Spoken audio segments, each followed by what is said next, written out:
computer. Okay, so now we're officially recorded, and then we got 1-503-307-5490. I don't know who you are. Hi, it's Quill West. Oh, hi, Quill. Why don't you introduce yourself, like where you're from and stuff? Yeah, so I'm Quill West. I'm the Open Education Project Manager at Pierce College in Washington State. Great, great, great. And by the way, we're relying on you to put in all the Washington stuff. Oh, okay. Because this isn't supposed to be a California grant. This is a federal grant, so I thought it would be more powerful. I look at it as a West Coast grant. And I didn't introduce myself. I'm Dan Crump. I'm a librarian at American River College, and I'm kind of the OER coordinator for our college. And in fact, I have a grant from our CTE local share funding to work on developing OER for our CTE degrees and certificates. And we got a few others. I see Jenny and Zoe. Hello there. I'm a little bit of an East Coast intruder here, sorry. I got the information about this call from Amy at Open Oregon. She and I have been chatting about the grant. So I work with the Rebus community that I think I'm seeing some familiar names around here. So a couple of you might know of us. Oh, and there's Amy jumping in. Hi. So the Rebus community is working on collaborative open textbook publishing, and so we're interested in whether we might be able to be a partner in some way or a service provider with this grant. Great. And Amy, thanks for coming. Hi, I'm Amy Hoffer. I'm with Open Oregon Educational Resources. Just want to check that you can hear me. Yes, we can hear you. Oh, good. Thanks. And Amy, I just you're our Oregon rep. This may sound weird, but actually you're the only person I know in Oregon that does that's a leader in OER. There may be others, and if you want to invite them, this is definitely an inclusive group. Yeah, so I see one other Oregonian. I invited two colleagues from Portland Community College, Michelle Bagley, the PCC library dean, and also a member of their grants team, because PCC grants office has some capacity this month to potentially help with managing the application if we decide to go ahead. Great, great. And I'm Jill Gear. I am from Portland Community College. I'm one of the grants officers there. Good afternoon. This is Michelle Bagley. Thanks, Amy, for inviting me, and I'm just going to sit and hope to hear some great ideas. Hi, everybody. Barbara Ilowski from California Community Colleges. Yeah, and for the record, hi, everybody. James Grossbag, College of the Canyons, and co-technical assistance provider for the California Community College Zero Textbook Cost Degree Initiative. And I see Leslie has joined us. Hi, Larry. It's Leslie Kennedy from the California State University Chancellor's Office. Hi, everybody. And I see there's some phone numbers that we can't tell with Zoom who you are, but if you haven't introduced yourself, then you're one of the phone number people. Hi, this is Jerry Hanley. I'm the Assistant Vice Chancellor Academic Technology for the Cal State System, Executive Director Merlot, and the Director of Skills Commons. Great, and Jerry's going to take a big part in this because he's really good with federal grants. Okay, welcome. By the way, the first thing I want to let you know is I'm not the leader of this, but I do have a lot of passion. I do have a lot of passion, and I wanted this to happen. And I definitely noticed that this grant is due on the 29th of August, the proposal. So this has kind of a sick turnaround in terms of how long we have. 60 pages it could be up to. Of narrative? Yeah, which is a long grant to do in less than a month. But we'll do our best because my heart is in it, as I know all of your hearts are in it, or you probably wouldn't have even been invited to this call, or you definitely wouldn't have logged on to this call.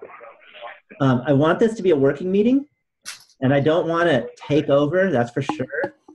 But what I thought I'd do is I would share my desktop, but hopefully those of you who are at a computer can also pull up the Google Docs, because that's what I want to share, and we can kind of talk about them.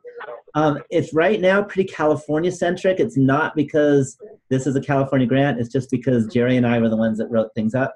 So I'm hoping you Oregonians and those from Washington also can add to it and contribute. Let me share my screen. Larry, while you're doing that, I was just wondering, I know that Connecticut is submitting a grant.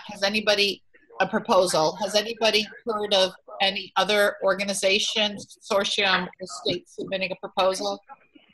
The Open Textbook Network is submitting a proposal where I think the structure would be that they would re-grant smaller amounts to faculty to produce a certain number of open textbooks in areas that fill gaps.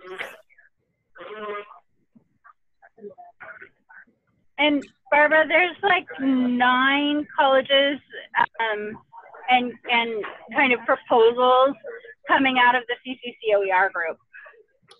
Okay, from around the country? From around the country, yeah. Thanks. And with varying levels of viability in terms of how much time they've got. Great, and I would just suggest, I don't know if it's from the telephone or from the computer, but if you're not speaking, if you could go on mute, because we hear a lot of background noises.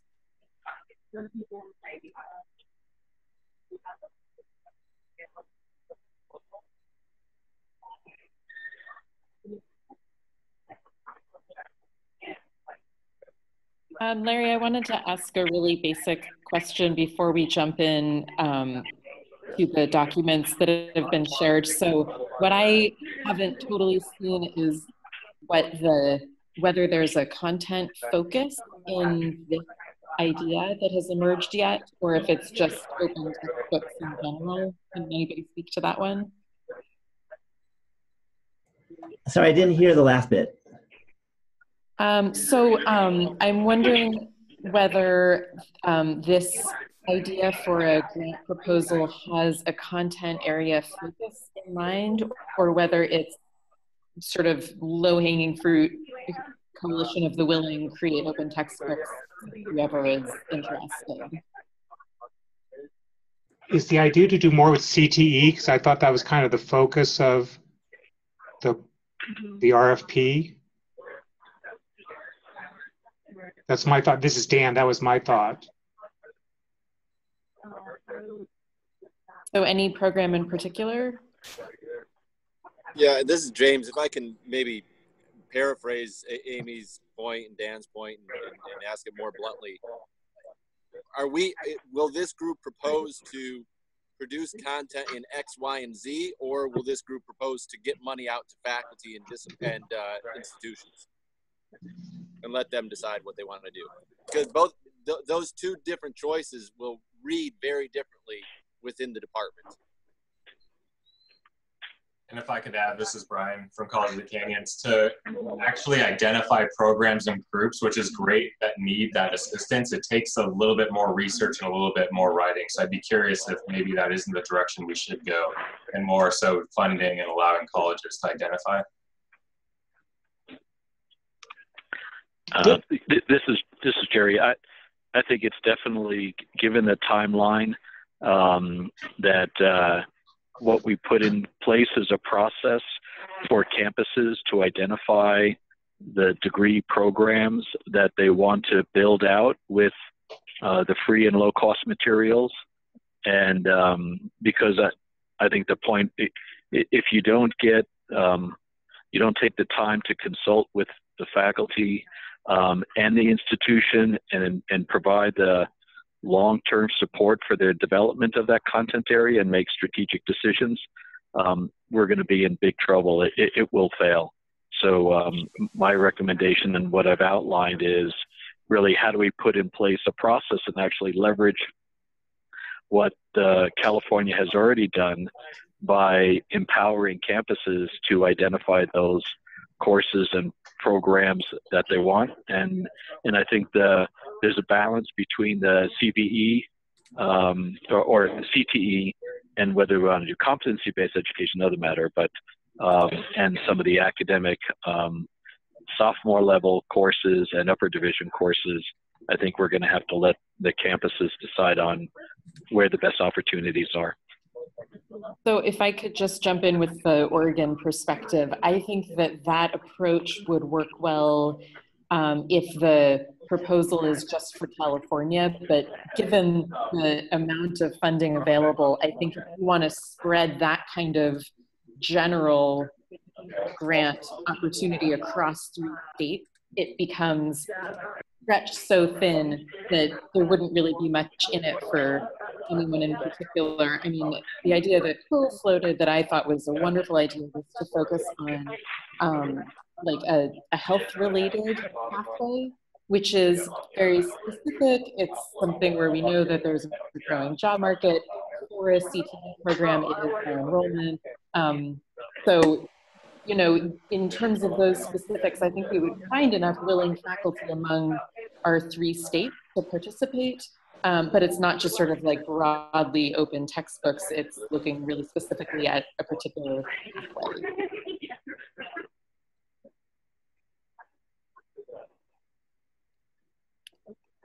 I was curious if anyone has any idea of what the DOE is looking at. I mean, if we say that, yes, we want to give it open to the colleges to decide what to provide, are they going to say, no, we really wanted you to identify 10 disciplines to work on? I mean, will the DOE be comfortable with us saying, yes, give us the money and we'll let our consortium members decide which areas they want? I don't know if that would satisfy the DOE, or the DOE has some ideas. We want auto tech, logistics planning, water management.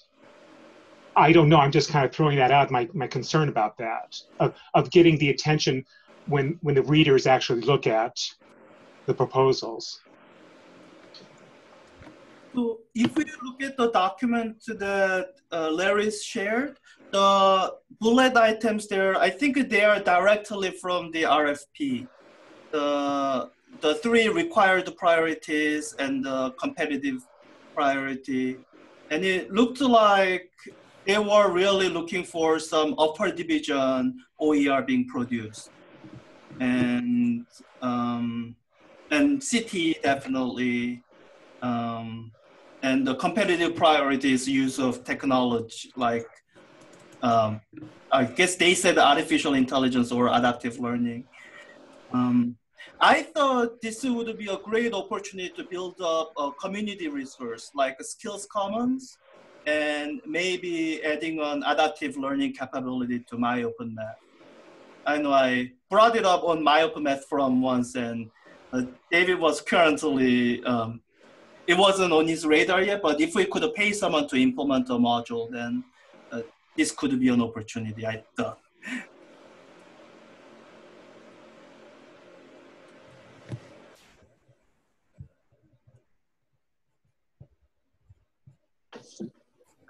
I wonder if there's a way to kind of combine what we're both doing and where we can list maybe California's CTE courses that have high enrollments, and maybe that's an easier pool of data, and also Oregon or Washington of their CTE highly enrolled courses, and say, hey, we're going to let the colleges decide, but based off these kind of programs that we're identifying. So it's still kind of appeasing the authors, it's all also appeasing grantees and everyone else, but still giving us a direction of what courses and programs, mainly programs, we should be targeting. Is that a in between that we can maybe go with?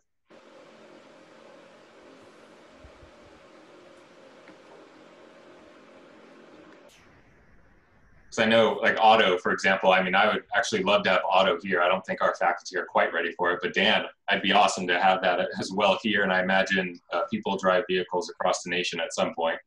So I wonder, you know, programs like that where we can say, we have these programs, we've identified them, and then we can add that to the application to say, this is what we're targeting. So it's not just a blanket, give us the money, we'll figure it out. It's give us the money, but we're targeting these specific things to match your criteria.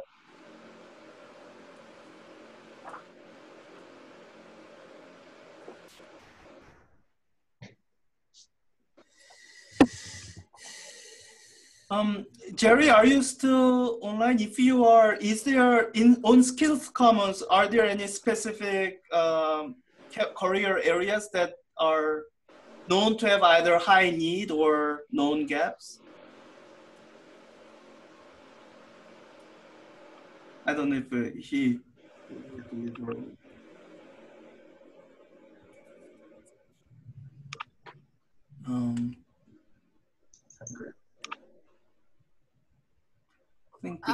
This is Barbara. I just want to add to, for those people who are on the phone, I agree with a comment that Dan Crump put in the chat, which is that emphasizing allied health fields, because that's always a high employment and high need. And I think we could leverage off of some of the OER work that is already in Skills Commons. One of the things that I think would be valuable is for us to point out how we're going to be leveraging what taxpayer dollars have already funded. So given that there was a federal tax grant and C6 Consortium in California developed some allied health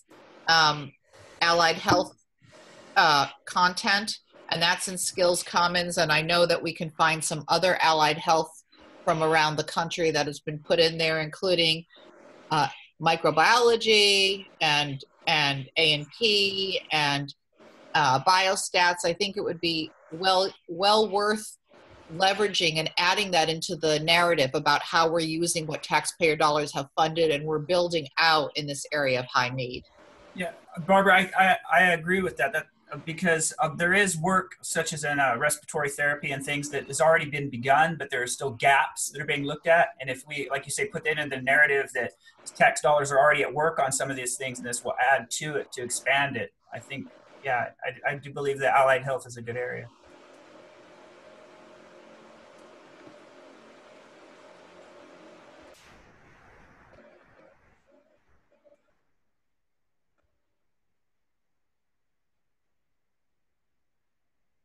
So who's leading on the actual grant writing? I thought we had a CSU lead institution that would be able to be the lead. Yeah, I know that Jerry, which I think is now on an airplane, so can't talk to us, but maybe Leslie Kennedy, I know you're in, maybe you can speak to that a little bit, because what Jerry said is that he thinks he can kind of take charge of the grant writing and also of the grant management. Okay, Leslie here. Yes, Jerry and I, are you there, Jerry? Yeah, I'm back. Can you hear me? Yes, yes. Okay. So the question is, Jerry, I don't know if you heard the question. If you would be willing, are you interested in managing the writing process and another piece of the process, which I forget? I'm sorry, I didn't quite hear what you said. Am I interested in? Larry, could you repeat that? So we need somebody to actually write the grant, to do that piece of it. And also we need an institution to administer the grant, to manage the grant. And what I was hoping for is that Jerry, maybe Cal State University Long Beach or just CSU would kind of step up and take that role. Yeah, the CSU Chancellor's office will take on that role. I have to get some approval and stuff like that. And I also, would happy to do, a bulk of the writing, because I have a number of grants material already. What we've done for AB 798 is we have a lot of material there for that already. So, I can put together a cut and paste of a lot of this stuff, and then we can all go at it in a Google Doc. I noticed Dan asked about the California Community College Chancellor's Office. The first thing, the $5 million funding, the person in charge of that will not be identified by the time his grant is due. So I don't think we're in position for that, as if we don't have the person yet. Yeah, And I think there's one issue with the eligibility. I don't think the Chancellor's office, either CSU or CCC, can actually be the applicant. It has to be an institution of higher education, like an accredited institution. Yeah, this is James. I echo Andrew's point there that, and Jerry knows this. If the grant document includes references to the California community colleges as a whole system in order to make the point of impact, that's one thing. But certainly the system office is not an eligible institution. Neither is the statewide academic senate. And so that points to every one of us on the call who would like our institution to be a named participant and to document that we are a part of a consortium that will be served and will support this. There has to be a mechanism to do that. So presumably we would all need to submit letters to Jerry and company describing the commitment of our institutions to participate and be named consortium members.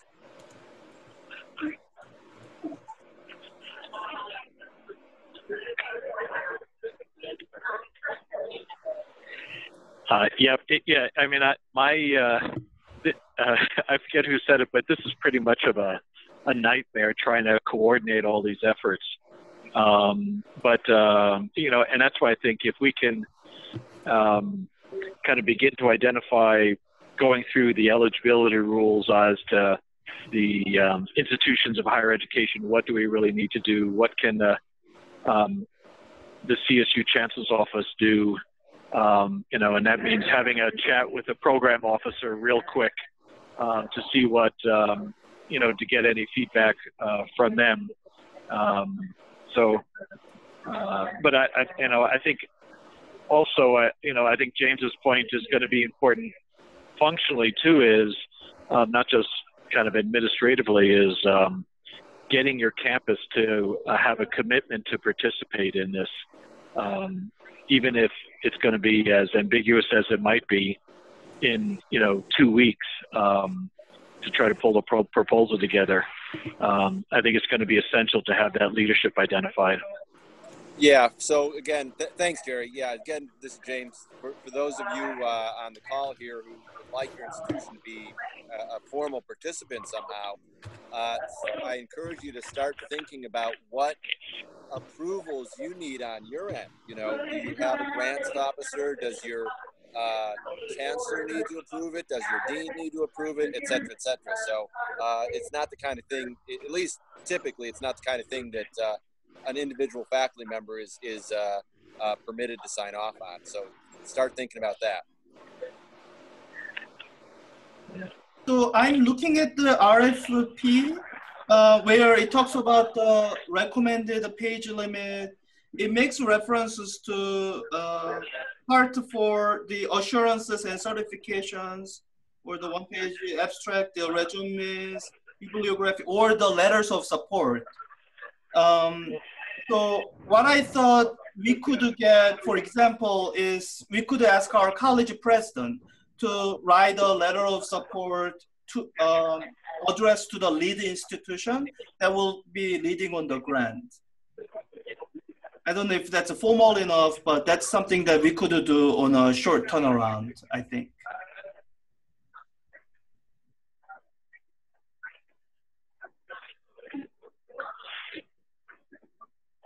From experience, I'll just advise that if you want a letter from your college president, you write it for your college president and let the president actually, just edit it a little bit. That's the best way to get, that I've found at least, that it is to get letters out. And then Heather brought up a good point, and I'm only repeating the points in the chat because there are people on the phone, of getting the California Community College Chancellor letter, and I would assume CSU as well. And then for what we're doing with Oregon and Washington and Del Mar, I haven't heard anything from you, but how you would participate also. I wouldn't expect much. Yeah. Sorry to be brief. Yeah. I mean, in terms of Oregon participation, as I hear this conversation developing, it sounds like it's really building on existing California structures and work that are in place. And from what I hear, I think that that really is an efficient way for this proposal to proceed, and it also doesn't necessarily leave a lot of room to make the collaboration bigger than California, to my mind. So I'm starting to wonder, you know, at about the halfway point of this meeting, if you could really draw on the efficiencies of being in a system with each other and just make it a California proposal, just sort of from what I'm hearing in the last 30 minutes.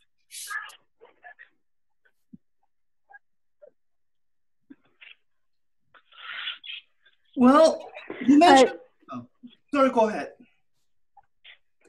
This is Quill from Washington, and I'm wondering the same thing that Amy's wondering, just from the perspective of there's a note in the proposal about industry partners. So I think there needs to be a little bit more specificity in what programs are going to be done. And it might be too regional to try to pull off the kind of collaboration that would be needed to get this together in the amount of time we have. Yeah. My 2 cents on the industry partners, I think every state got significant funding from the TACT program. And all those programs required the creation of OER as well as industry partners. So that might be a way that you can quickly identify some of these areas that you have already made some progress on in particular courses. And then you can say, and how do we expand what Oregon has done in the TAC program with what California has done? And here are the industry partners that we can kind of leverage again. Again, trying to identify industry partners in a 2-week period. It's a challenge for us all, right? So it is. As a consumer of the OER that gets created out of this, because, you know, some institutions are going to end up being the people using other people's OER. I think an expansion on work that was done as part of the tax grant could be really useful in terms of ancillaries and packaging and marketing those resources so that they're truly effective to institutions across the country. I can see a lot of value in that if anybody was interested in carrying that forward as part of the grant, just because that makes it usable for everybody everywhere rather than locally useful OER. Right. Yeah. Sorry, this is Jerry again, just jump in. You know, that's why I put together, you know, like a short overview, and the 3 activities are develop new stuff, revise existing stuff to make them more aligned with, you know, making them more usable, and then identify stuff that's already existing and then package it so it can get adopted without having to do any, you know, effort. And on the CTE side, we got a lot of stuff in Skills Commons that has, you know, been produced with industry partners that we can leverage. That how do we broaden that nationwide to do those things, whether you're in advanced manufacturing, IT, healthcare, business. So, and again, I'm happy to help, whether you're in Oregon, Washington, and California, leverage what we're pulling together in Skills Commons so you can use wherever the materials come from, you know, more effectively. Also, I wanted to particularly note, this is a federal grant, and all of our other grants have focused on our state, pretty much across the board. I think this is our one opportunity to work together, and I'm really hoping that we can have Oregon and Washington be part of it. I'd love British Columbia, but I think they're not allowed. But at least those 2, I don't know who the other leaders are in terms of states, but I know that our West Coast Pacific, our states are leaders. And even though California is bigger, and that's just right. Oregon and Washington are really powerful and supportive and OER leaders. I think it's a much better grant proposal if we can include all 3 states. Yeah, I just want to bring everyone's attention to one part. It says it's under eligibility information under sub-grantees. A grantee under this competition. It says a grantee under this competition may award sub-grants to directly carry out project activities described in its application to entities listed in the grant application. So Open Oregon could be participating as a potential sub-grantee, and MyOpenMath could be participating as a potential sub-grantee. Can I chime in for a moment? I've been quiet for a while here. There are 3 priorities in this request for call. The first priority is improving collaboration dissemination through consortia arrangements. So the way I see that title and the way I read it is essentially the bigger the better.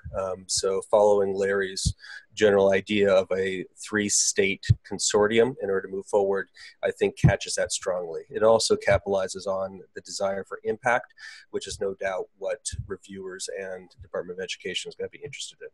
The second one has to do with identifying, bringing the solutions to scale and basically scaling up so it's disseminated across the content, across the consortium. But I think that by viewing this as just basically we'll just do what we do locally and expand it to a few additional states, misses the whole importance of OER, which is a collaborative effort in order to move things forward. And the last one had to do with promoting degree completion, which obviously involves campus's commitment in some way or another on the case there. But it seems like the last 15 minutes or so has been kind of discussing logistics on how to put something together, and I don't see what is being put together. So in other words, I think we're kind of wasting time in order to discuss these things until we actually know exactly what it is that we're going to do. So I'll tell you how I view it, and then you can throw eggs at me as you see fit. I think proposing a 3-state consortium using whatever existing infrastructure that we have in place, because we don't have much time in order to build any other infrastructure out there. And there is a lot of progress that's been done in California, but certainly in the other states too, even though this is a very California-centric discussion going on here. And if Jerry is eligible, which of course there's some questions there in terms of eligibility and campuses in order to run it, he is definitely by far the most ideal person in order to do so, both for political and logistic reasons. So from Jerry's discussion, you know, he had these 3 parts of it, which were not exactly aligned to those 3 priorities in the case there. You know, developing new OER, and I'll say curate existing OER is the term that I would phrase, and then identifying, adopting, which is disseminating, packaging up on the system there. That right there doesn't require much infrastructure in order to describe for any individual campus, because that's largely what many of us are doing in some way or the other. Some people are focused a bit more on dissemination.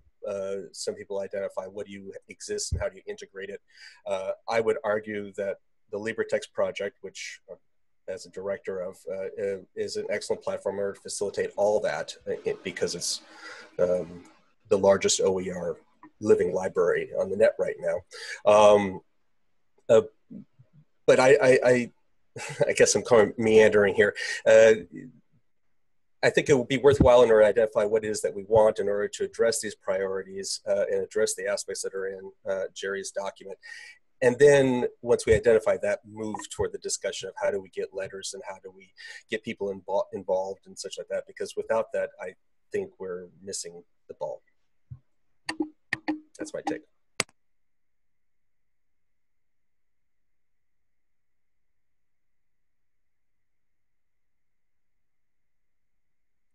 Are people talking? I don't hear anyone. We're finding our eggs. Great. I think that's a great point, and I also agree with it. I think we need to kind of figure it out. So I was trying to figure out what programs, and I don't know if that's something we should be identifying, and I see Dan's list, which is actually great, but I wonder if we can at least maybe get a list together of our CTE programs that are highly enrolled, and at least we can get that quick number of saying this is the enrollment and this is the impact in California, Oregon, and Washington, and this is what we can do as a consortium together. I think that'll be great for the readers in there. They're going to see the impact, and they'll see the collaboration on how all these programs can fit together. Again, I don't think, auto or the healthcare industry is exclusive to California. I really hope it's not. I imagine we're all doing this stuff together. And so I think there is great collaboration points in there. I mean, we have people from Merlot here. We have Rebus on the line. So we have industry, or I guess technological experts as well. And then we can get industry partners, I wonder, by other consortiums that we have in California. And I wonder if Oregon and Washington have a few others like that, where I know we have a technology Southwest consortium, and there's a few others. And maybe we can just tag a few of those faculty members to let us know. Let me throw an egg at you. Please. What do we want industrial partners to do? I mean, it's a little murky to me. I'm trying to read over this thing, but yes, we have connections to various people doing various things, but what do we want them to do? And this is a personal one, so yeah, get those eggs ready and send them to both of us. But I wonder if for our ECE program or even our water tech, when we were writing OER for that, the industry partners were the people actually in the field, the experts currently doing those jobs or have the know or wherewithal of still the current standards, where our faculty are phenomenal and they're doing great things, but we also need those industry experts to say, hey, this is actually what we're doing in the field. This is the information we need our students to know when they get to us. And that's my take on the industry partners, is the experts in the field that actually relay what is going on in the industry, so that way we can help develop curriculum to not only educate students, but to get them prepared for a workforce. Yeah, and that's all great, but I would argue that falls into our curriculum mandate, not necessarily an OER mandate, to be honest. And since this is an OER proposal, I'm not saying that's bad, I'm just saying we already should be doing that as part of what we're doing here. So this question is, what does an industrial partner bring to the table in order to move these three priorities that are in the request for call forward? And it doesn't need to be addressed right now. I mean, I don't want to get stuck in this thing here, but if we're going to be talking industrial partners, I just don't know what you want people to do. I could, so this is Zoe from Rebus. I could talk a little bit about what we think we might be able to do for you. And as I'm listening, thinking about collaboration within your three states, I think what we have is, as well as connections beyond that at a project kind of level. And so our approach is really about developing content in communities. And they can be kind of within the system that you set up here and beyond. And then in particular, I think this is something that came up with Amy that sort of prompted our first conversation, is the idea of perhaps this grant can be used not only to develop content, but also infrastructure that can then be used by people all over the country and outside of it as well. And that's kind of the Rebus approach, is we're working on a replicable process that a lot of other people can use. And so that's including tools and resources. So the opportunity to work on a large scale project like this, to create something that others can then replicate, I think could have a big impact beyond just kind of the content that comes out of it. And so I know I'm not I'm not in an institution here. I'm not kind of in the same position as you all, but that's kind of what we see our role as being, the people actually focused on the publishing piece of it. So you all can be setting up what is needed, what the subjects should be covered, how that's approached, the editorial boards, things like that, and then the actual publishing process in a collaborative way is where our focus is, and where we think we can provide value in supporting that piece of what's a very big undertaking. So if you can imagine that would hopefully save some resources on your end by kind of outsourcing a bit of the publishing expertise to us. That's our idea. Of course, there are a lot of ways to approach this.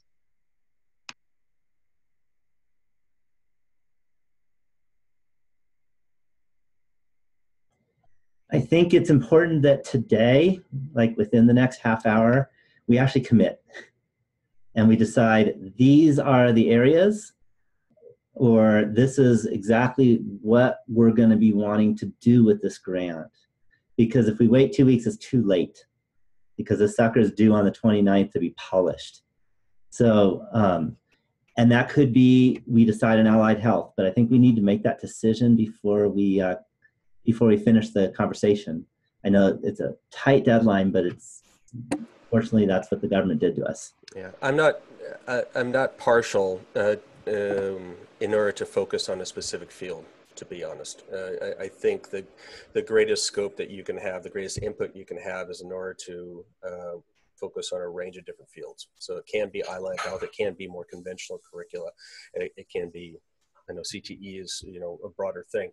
There's nothing that says that $5 million it can't do a variety of these things in order to move forward, especially when it's a collaborative effort across an ungodly amount of campuses, or at least 3 different projects in order to do that. And there are mechanisms in order to facilitate the integration of those things. Yes, I am biased toward the LibreText because its dissemination mechanism is the strongest out there. So a lot of the logistics can be put in place there if we think bigger than just applied health. I mean, if it were applied health, then the way I would go about doing it is go to Skill Commons, mine it for the resources that are in there, because it's still kind of being sorted out, and then pull it out and then put it into context. But I think that this true impact of the consortium in terms of a large number of campuses that could be influenced, both in our states and outside of the states, can be better suited by having a bigger scope. That's my take on it. Yeah, bigger scope is fine, but we just have to decide at the end of this meeting what that scope is going to be. And it could be wide, but we just have to be committed, that's all. So what I was hoping was we could decide on platforms to support with the grant. So the applicants have to be the institutions of higher education, CSU Long Beach, and maybe UC Davis co-leading. But what we would want to do with the money is to build up skills commons, to build up any gaps in LibreText, to build up any gaps in the resource that's being curated by Open Oregon. Or I was hoping David Lindman would be on the call, because my open math would both add to the competitiveness of the application, and it would be another platform we would want to add on to with this money.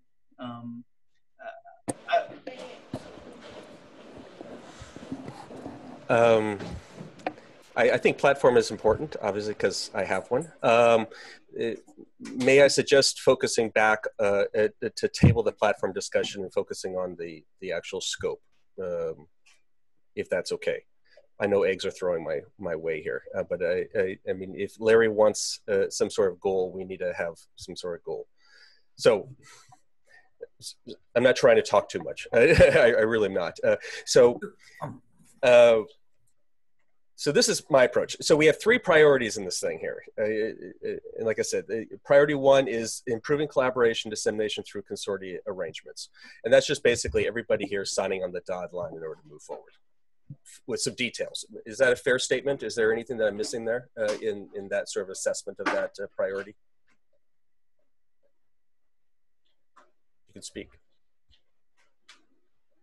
No one. Okay, so I'm going to assume that's good, because there are a lot of people coming into play here in order to move it forward, which I think is great.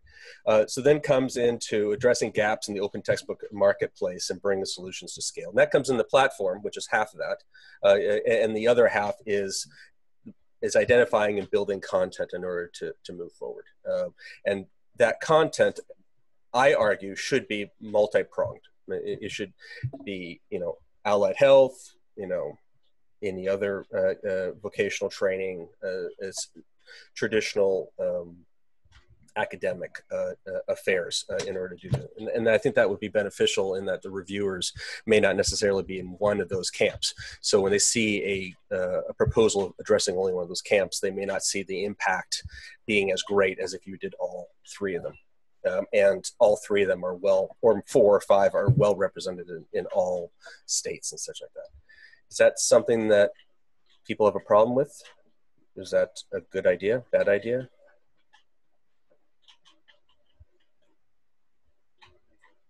people have microphones on? Do you think we could identify the 3 or 4? Let's We're going to be broadening, because I agree with you. I think I think allied health isn't big enough. I think it's much better to have 3 or 4, or I'm not sure if that's the exact number, but I do think we should identify if we can. Okay, let's throw it out. You have allied health. What else do we have? And I came late to this, so forgive me if I'm way off, but have we talked about GE as one of those groupings? I would second that. Maybe instead of grouping by discipline, this is Heather Dodge speaking from Berkeley City College.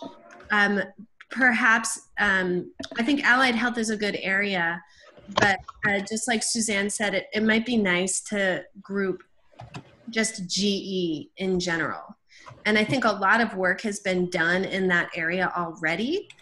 So maybe, that instead of the idea of creation for GE, it would be more some way of institutionalizing or collaborating with faculty across our 3 states to help promote adoption, if that makes sense.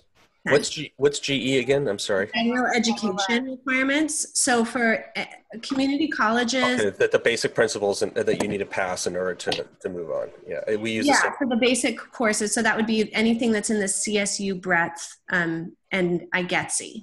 This is Barbara. I'd like to add to what Heather and Suzanne said and expand it a little bit more. So one, I absolutely think we need to do the GE pathway for the 4-year institutions, because just thinking about CSU Channel Islands, they have the child development program, the Z path for the child development classes, but not including the GE. So it would really be great if we could get the GE pattern for a 4-year, so that would include a few upper division courses, whatever GE is required at the CSU, UC, Oregon State, Washington State, whatever that is. So there's that part. And then also look at a few careers. So if we're talking about 3 or 4 different things, one would be the GE that could satisfy everything,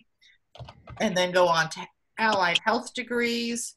And let's look to see what are the other degrees that I think child development's already done, but what are maybe 2 other fields that would end up, so we would have a full ZTC pathway or zero textbook cost, however you want to call it, pathway through the 4-year degree, which would also then be down through the 2-year colleges.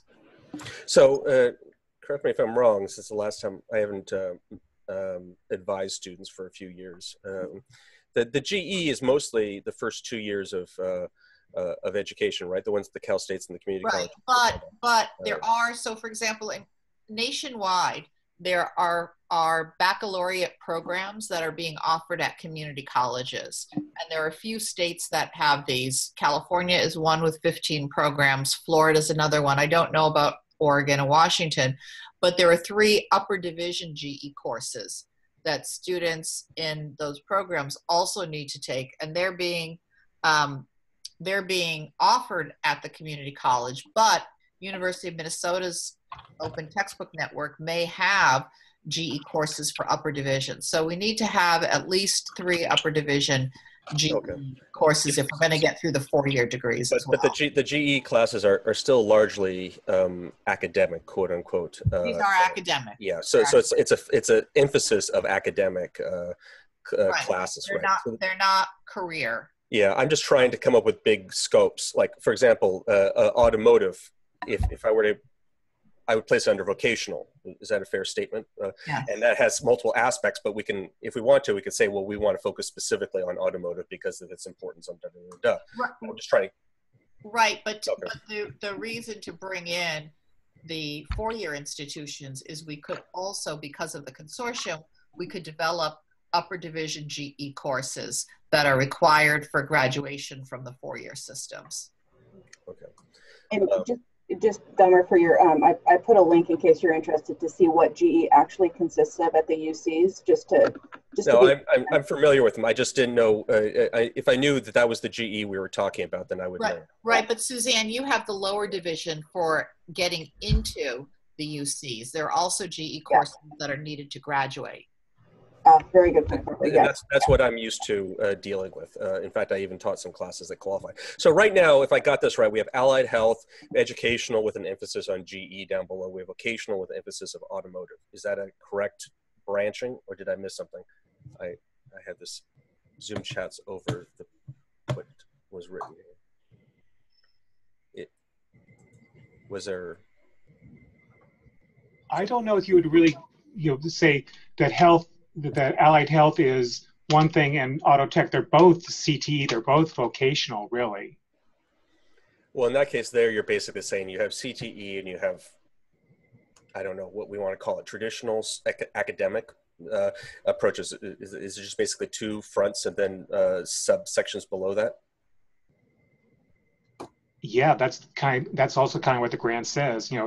It says CTE, and to me, CTE is both allied health and auto tech and all those types of things. Okay. Yeah. This is really specific to this is Heather Dodge talking again. This is more specific to the California community colleges and probably Oregon and Washington community colleges as well. But there's really a lack of materials for like pre-transfer level students. And we have in California, we're developing a whole breadth of courses that are no credit and are no cost to students. However, there are hidden costs for students that come in the textbooks and using Pearson software. And that's sort of like the whole pre-transfer level courses that are pre-transfer level math, pre-transfer level English, and then the ESOL, or English as Speakers of Other Language courses. That's like a whole other area, and I'm not sure that we want to tackle that in this grant, mostly because it's really specific to the community colleges, but it's an area where courses keep popping up. I'm on our curriculum committee, and it's not a fair sell to students when they're told that they don't have to pay for those courses, and yet there are these hidden textbook costs. Hi, this is James. If I could pop in for a couple of seconds on the strategy around naming particular disciplines. I think it's a losing proposition if we include any reference to ESL. The Department of Education is a branch of is part of the executive branch, and this particular administration is not positively disposed to the immigrant population on the West Coast. So I think that's a non-starter. And automotive technology, I think that it's not connected to large industry and large employers in the state, at least not on the West Coast, at least not that I'm aware of. So I think whatever CTE area we name should be connected to an employer base on the West Coast, so that we are plausibly supporting that employer base.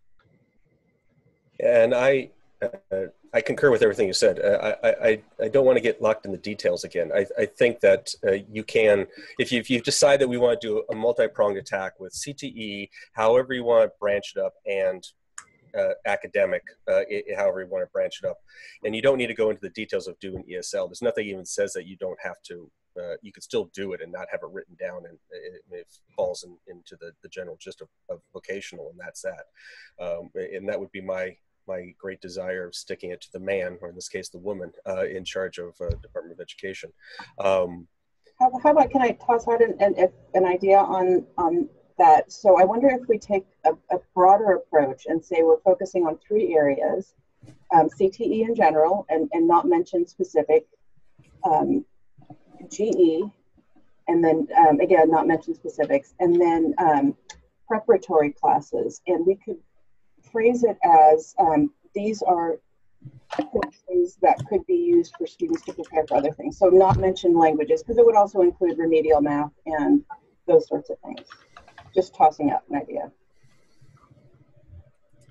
Yeah. I like it.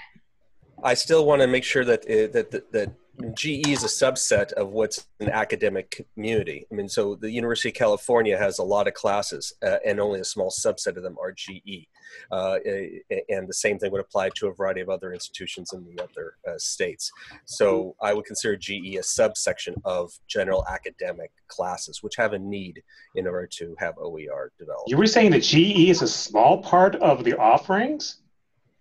Depends on how you call small. I mean, if you talk about in terms of classes, number of classes is probably just as much as the upper divisional classes and other things to satisfy the degree. Yeah, in terms of the number of students, that's a different story. But Delmar, but slightly on a different approach, GE has the largest potential for impact because every student needs to have their GE pattern made. So we would be affecting 2.1 California, potentially 2.1 California Community College students, X number of CSU, X number of UC. I'm not suggesting not focus on it. I'm just saying that you know, the point in this second priority is to identify gaps. And if we're intentionally making a gap here by saying we only are focusing on GE in academic, I think it's the opposite of what priority number 2 is emphasizing. Plus, it's also something that the universities may have a bigger. So, Delma, if I may rephrase, I think you are addressing a point that is in the RFP, which is absolute priority 3, promoting degree completion. I'm actually talking about number 2. Number 3, promoting degree completion. Yes. A is, so it's applicable A, multiple courses at different levels in the program's course sequence. And the list that Susan proposed is a good list.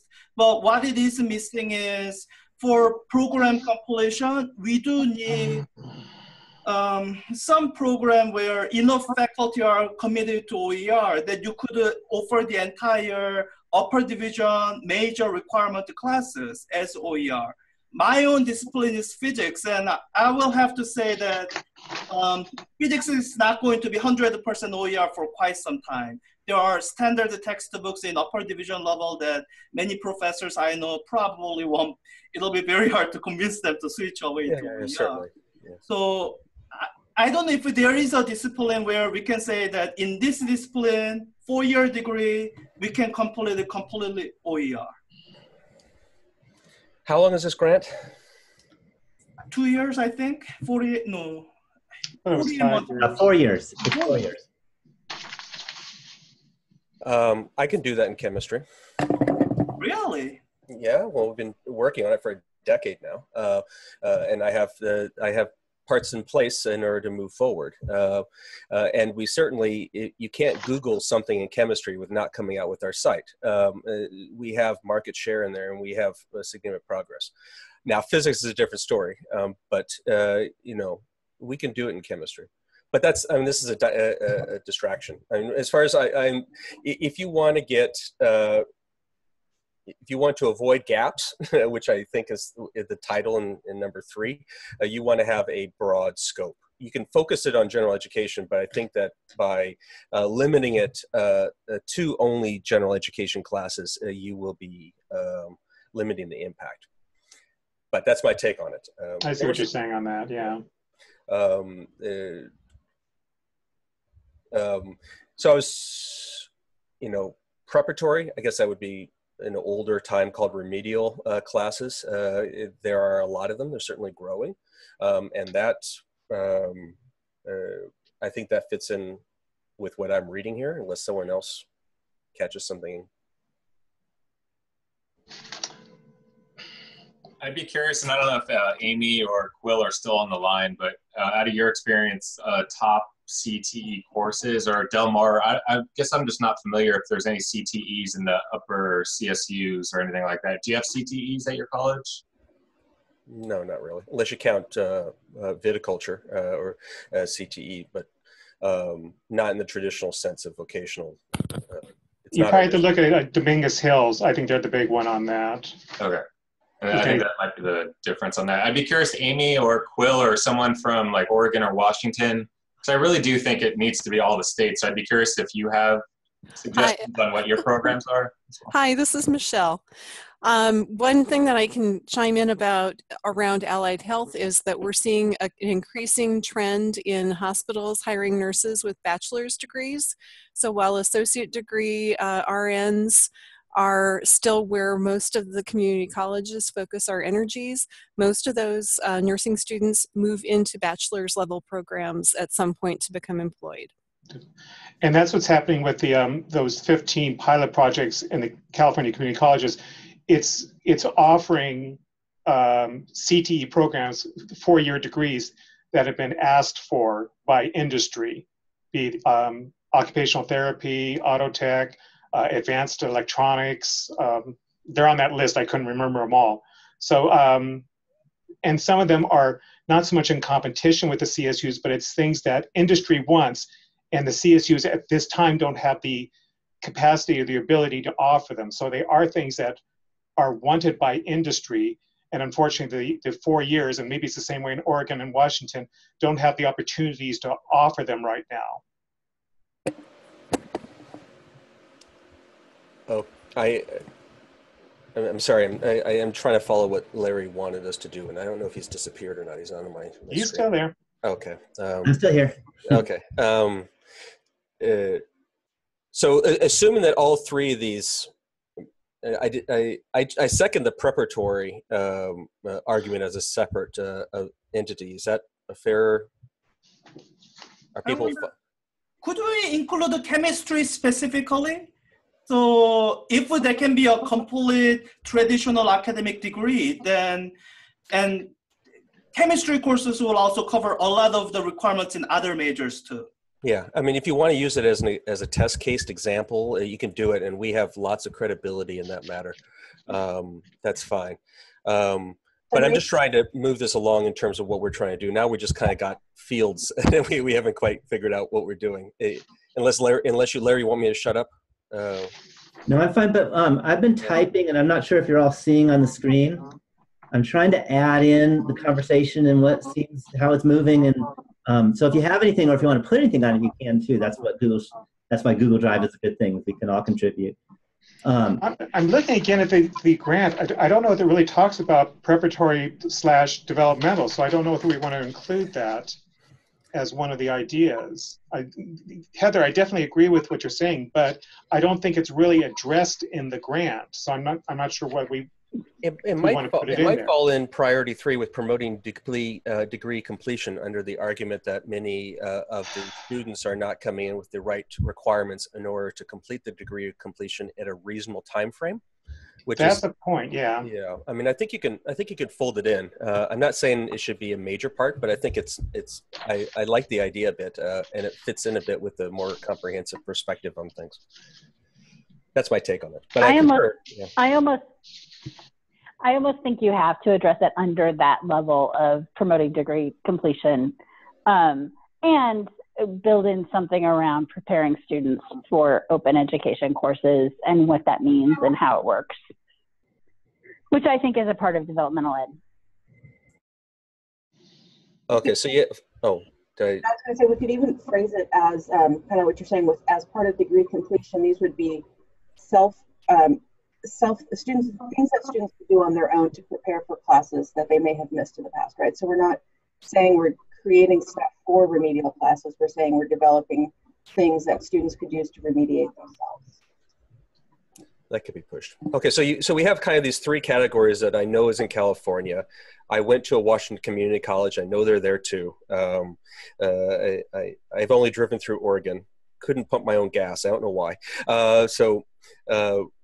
Is this a fair? This is the kind of like a 3-pronged focus that has a large impact but specific details. Is that a fair statement? I would say that that's fair. Okay. I mean, I can't speak for Washington, but I know that I've relied very heavily on Open Oregon as a librarian in terms of finding resources for faculty, and can say that those 3 areas are aligned with what's going on in Oregon. One more piece that kind of serves the West Coast real well is computer science. That's kind of like, if you look at where we're strong, You know, we got Microsoft in Washington, we got Apple and et cetera in Silicon Valley. I'm sure Oregon does. I don't know Oregon as well, sorry. But I'm not sure how you feel about computer science as being specific. Well, computer science is typically, at least on the UCs, folded into engineering, which I still consider academic, but you could say it's applied academic. I just threw that out there into the chat box, but doesn't everything that we're talking about in those areas of focus kind of fall under STEM? Like if we approached it as a large STEM kind of overarching approach, the CTE, general education, chemistry, all of the things that we've listed there, they wouldn't have to go with real specificity into which ones, but that would be the approach, because isn't that kind of a hot topic from Washington as well? Ron, I would see that, and Michelle, I like the aspect that you're saying computer technology as opposed to computer science. I think that will... CIS and such. I think there was some theme that when I looked over here that gave the indication that the call was meant to be directed towards STEM. I don't know. I can't find it right now, but I could have sworn it had some aspect behind that. Yeah, because that seems to be, there's a lot of things that are involved in STEM that we could wrap in there without getting into real specifics. Yeah. And the STEM would catch the attention. Yeah. Well, I think it's the fact that it's talking about the needs of in-demand occupations and industries. And we've been saying, the nation's been saying STEM is definitely something that's in demand. And so is allied health. Yeah. And that kind of ties in with STEM because you need to have the science and technology courses in order to do allied health. Chemistry. One thing we haven't touched on really, maybe specifically, is the aspect of technology-based strategies, artificial intelligent, adaptive learning. And I guess I signed with adaptive learning also with assistive technology, making sure that the resources are available for all students. So I again fold this under platform discussion, to be honest. Okay. So I just wanted to get what we're trying to do. Right now we just have topics. we still haven't even proposed what we're going to be doing. And to me, I need to know what we're going to be doing before we can propose a platform or things to do. Unless I have the horse in front of the cart in front of the horse here. This is Jerry jumping in, if you don't mind. If you look at the California Open Online Library for Education, we have a whole section around GE courses, which we can expand. We have a whole section on CTE, which we can expand. And we have a whole section on STEM in virtual labs, which we can expand. So we have kind of those categories already identified. I think the issue of the preparatory courses, we can add those things. And how do we begin to connect the individual pieces into degree pathways, I think is going to be important.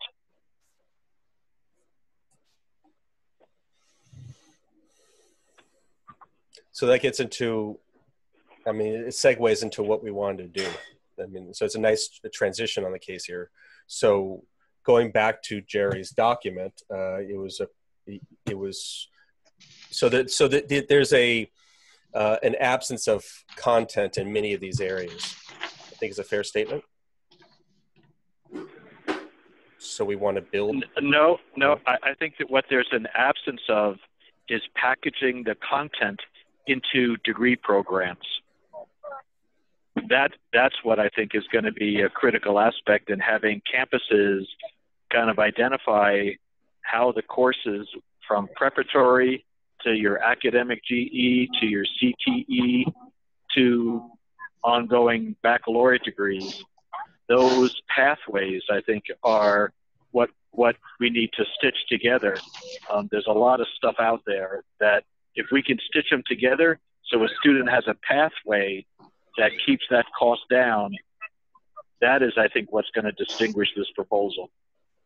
This is Barbara, and I agree completely with Jerry. And I think what we add is that we're first going to do the environmental scan to do this, and that once we develop the pathway, we can post this on the on one of the websites, either the Expanding the Skills Common or the Cool for Ed, but getting the pathway in there that can be used, and then filling in, but leaving room of developing modules to fill in the gaps where there aren't full pathways for some of the GE courses, because there will be gaps, especially in the upper division arts. And we get that together. I mean, this is a lot of people's biggest challenge. And if they're not connected with a hotshot librarian like Quill or a few others, they really are sort of clueless as to where to go. They know maybe 2 or 3 repositories, and then they say, well, I don't know where else to go.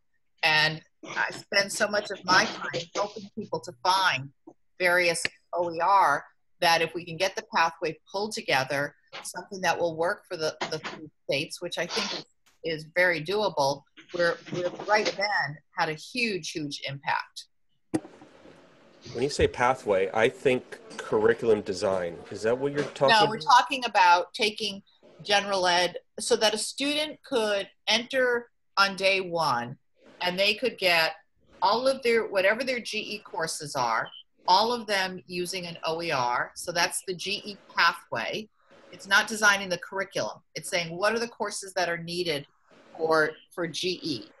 And Brian just put up, for those on the phone, the Achieving the Dream website, and putting up what's needed for GE, including the upper division, what will satisfy upper division, and then getting the academic courses that go with it. So for example, CSU Channel Islands has a child development pathway, but their pathway is only of the child development courses.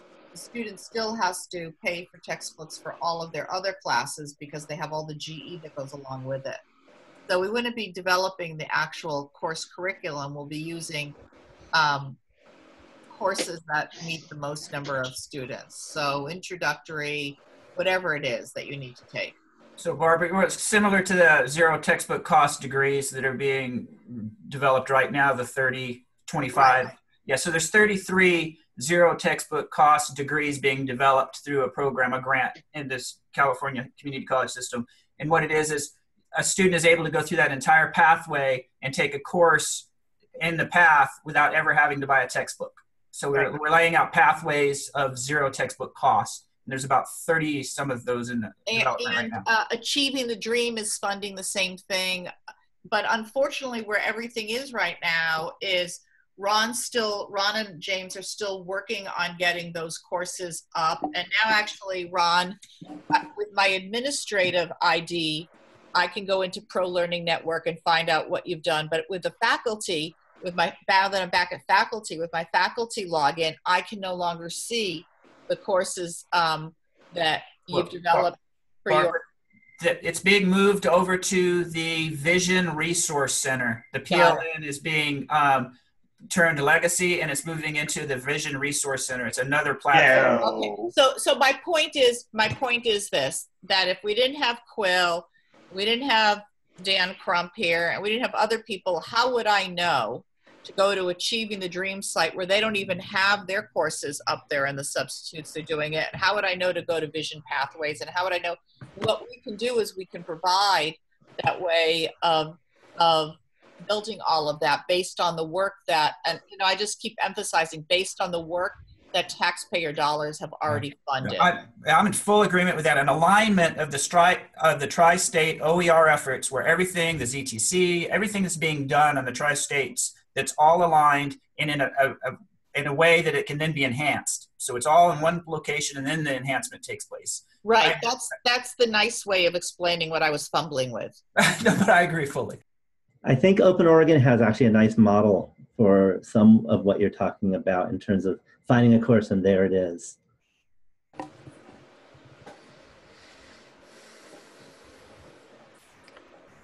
So this is all groovy after you have content, right? So are you saying that we have plenty of content that's just distributed across multiple places and we need to bring it together? I believe that could be the case in a lot of ways. I've spent the last 10 years also taking content and merging into a central library, and it's growing, the amount of effort, rephrase that, the amount of stuff that's out there, certainly fragmented on the case there. And I'm all fine with, I guess, an environmental scan, to use Barbara's term, in order to pull it in. But the truth is, I mean, if you want to bring it together, I'm fully in support of that, but there's going to be gaps, right? And the content needs lots of curation, lots of massaging in order to get it down there. That needs to be somehow put into place. So I mean, so if you propose that, okay, this is my take, okay, and I'm just proposing this from my directorship off of it. We're going around, we're trying to take as much content from as many sources as possible, OER sources, in addition to building our own stuff, bring it together on a central platform, a central format, so then people can come in and they can pick and choose what they want in order to move forward on the system there. Concentrating on STEM, I think we would have a proposal, wouldn't we? I mean, if that's the approach that you want to do, I have lots of text in order to be able to do that. I mean, and I think that it needs to be done. So either we're doing it individually, or you can do it collectively in terms of this grant here. But I think if you want to make something that truly has the impact, a central depository that has everything funneled into it, sort of like how Skill Commons is put together, or Merlot is the early parts off of it. And we're trying to process it to be as polished as possible for ease of integration in order to put things together. If that's and then facilitate the integration of pathways in order to adopt into curriculum, I'm all for that. But again, I don't know how much of that is biased by my personal desires. I think that a lot is out there, but I think there are still gaps. There are still places where you're not going to find what some of the publishers offer, especially on the technology side. And I'd like to see some of the funding go to filling in the gaps. Things like business and econ don't have a computer homework system that I've ever heard of that is OER. And other gaps like that. And if you don't fill in those gaps, then we don't really have a full product. Right, yeah, and you find the gaps in the pathways that we're talking about and address those gaps. Yeah, I'm all for that. My take is that it needs to be integrated into a central library in order to make it work. Otherwise, you're doing link farming, and no one likes to do link farming. It's unsustainable for a long-term basis. Yeah, just help me out with link farming. So you're basically providing links of various other OERs in various spots here and there that people have made, and then the links die, link rot, and then you end up having to go back and fixing them. So you spend a lot of effort doing that. We try to bring them into the same library, curate them, and then you don't need to ever worry about that sort of issue. And you can also build, when you build one system up, you can then apply it to the whole library as a whole. For example, we're having WebWorks being installed in our system that applies to everything, or we're just putting in Jupyter so we can have Python and R and other things that are now integrated across everybody in our system when it's a central system off of it. Again, I'm biased here. I'm not trying to give a salesperson a pitch. I'm just trying to come up with an idea about how the thing's moving forward. Yeah. The power of a system like that between what Oregon and Washington and California, if we did have that centralized location, and then that doesn't say that you can't have individual efforts going on in other areas, but if there was that one in one location on the West Coast, then we could easily identify those gaps in the pathways, like Larry said, and address them. That would be a powerful thing to have. Yeah, and I'm willing to provide our system in order to do that, because that's what we've been doing for, it feels like, forever. Can I add one more thing to that idea of creating a central place? Is it would be nice to add to that central place a way to do peer review, because when we're talking about creating new stuff, the thing that always comes up with faculty is, how do I know it's good, right? So we need to build in that option. Yeah, so one of the problems that's associated with that, I'm certain, the Open Textbook Network has done a great job of peer reviewing, and so has Cool for Ed and such. The problem I have with these things is that intrinsically, while we're building, and even after it's built, quote unquote, it's a dynamic process that is constantly changing. And many times those reviews go out of date. So if you're going to envision a review system, which I think is a good idea, you should also envision a sunset of reviews subject to the updating of that material. That makes sense.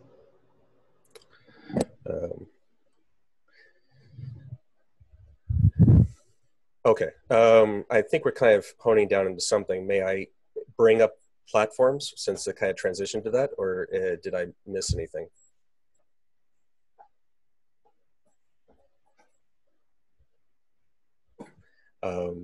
So there are a variety of platforms. Like I said, I argue the LibreText is one because right now it's currently supported by the Cal State University system. On the system, it has a large impact in a variety of different fields. Like I mentioned to you, if you Google chemistry, you come across us, no doubt. And we have a lot of the things that we want that have been mentioned here, that people have expressed that they want here, either in play or being planned on for a handful of years. On the case there, the homework system, advanced capabilities, AI, and things like that. We've been slow off of it because we don't have a formal mandate by an individual campus. So we've done things on the fly using students and a variety of other things. But you know, if you want to make new platforms or identify what it is that you absolutely feel is necessary in order for adoption, then this might be an excellent opportunity in order to discuss it. I would think instead of in the proposal of identifying, of stating one platform is probably be more general and saying to identify a platform that would be appropriate. Yeah, I think as opposed to saying, yes, we're going to go forward with LibreText as a platform. I think you say in the proposal, we are going to investigate and identify an appropriate platform. Yeah, I think that's a great idea, Dan, to leave it a little broad. You can do that, but there are two things. A, it's not sure what I bring to the table, and B, you don't take advantage of all the what we have established in our project off of the case there, which we have lots of statistics and numbers and all the various things in order to argue it forward. Like I said, I'm not trying to pitch it as being the necessary platform in order to do so, but I'm not entirely sure what I bring to the table if it's not the LibreText.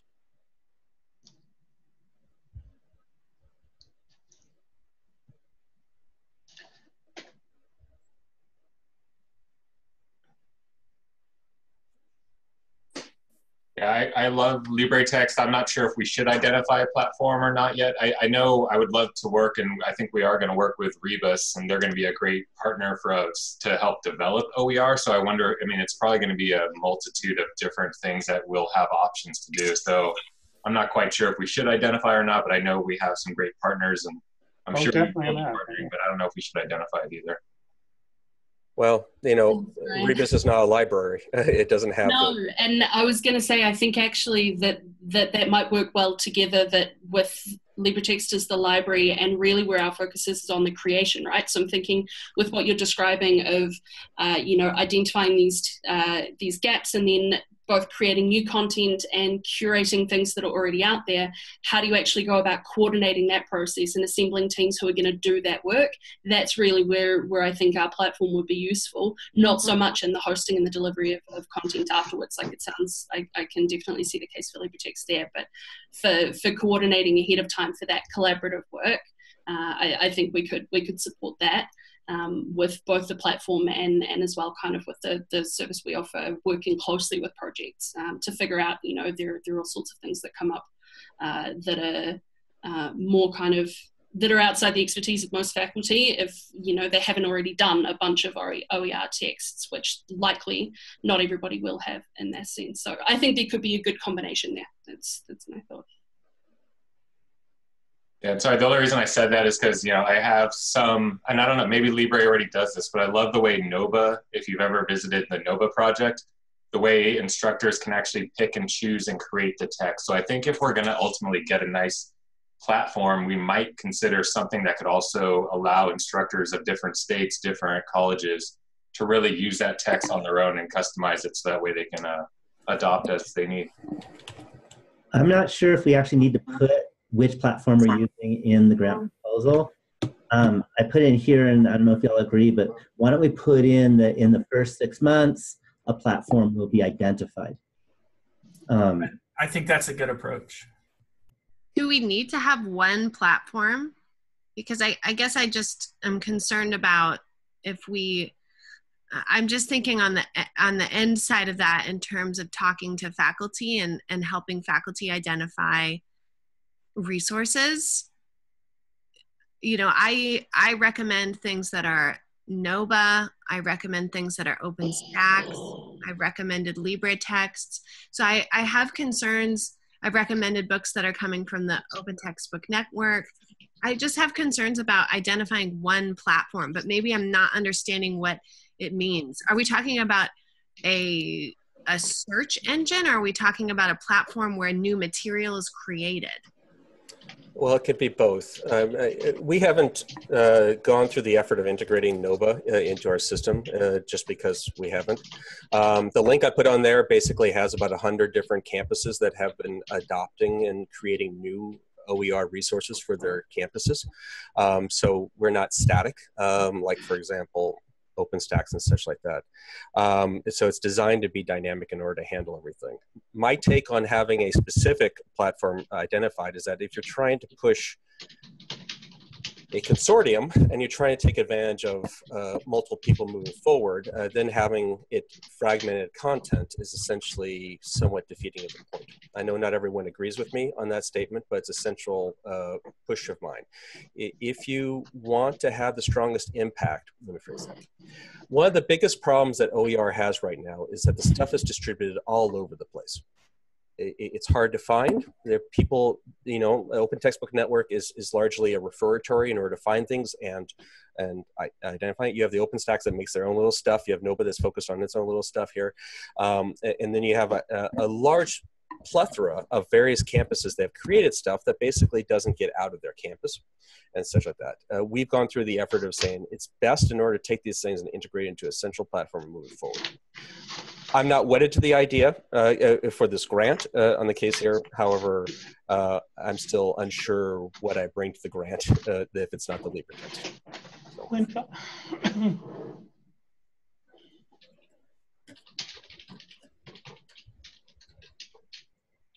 Yeah, I think, again, if we talk about the platform, we keep it somewhat vague, and then, because we only got 21 days to get this whole proposal written and designed and done.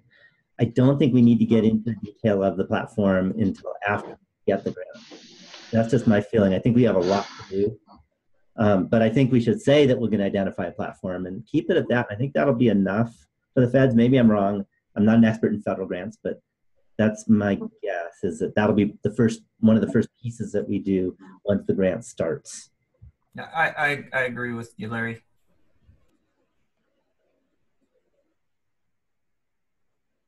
I think that especially because we've been going a while, I think a timeline is important.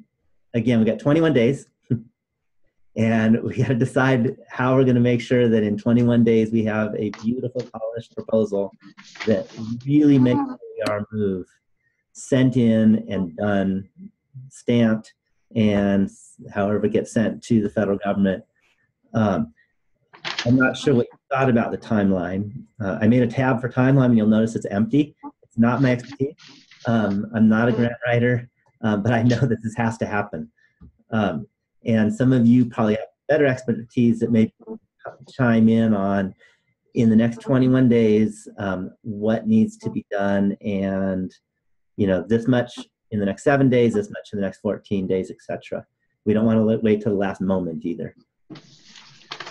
Well, that's the reason I'm more comfortable. I like kind of what Larry put out as a prospectus. Jerry put out as his prospectus for the grant. Yes, I know it's more California specific, but we're what, 15% of the pop. You know, we're a big part, and I mean, we're building on. We can be building on existing projects that can probably be brought to the national level.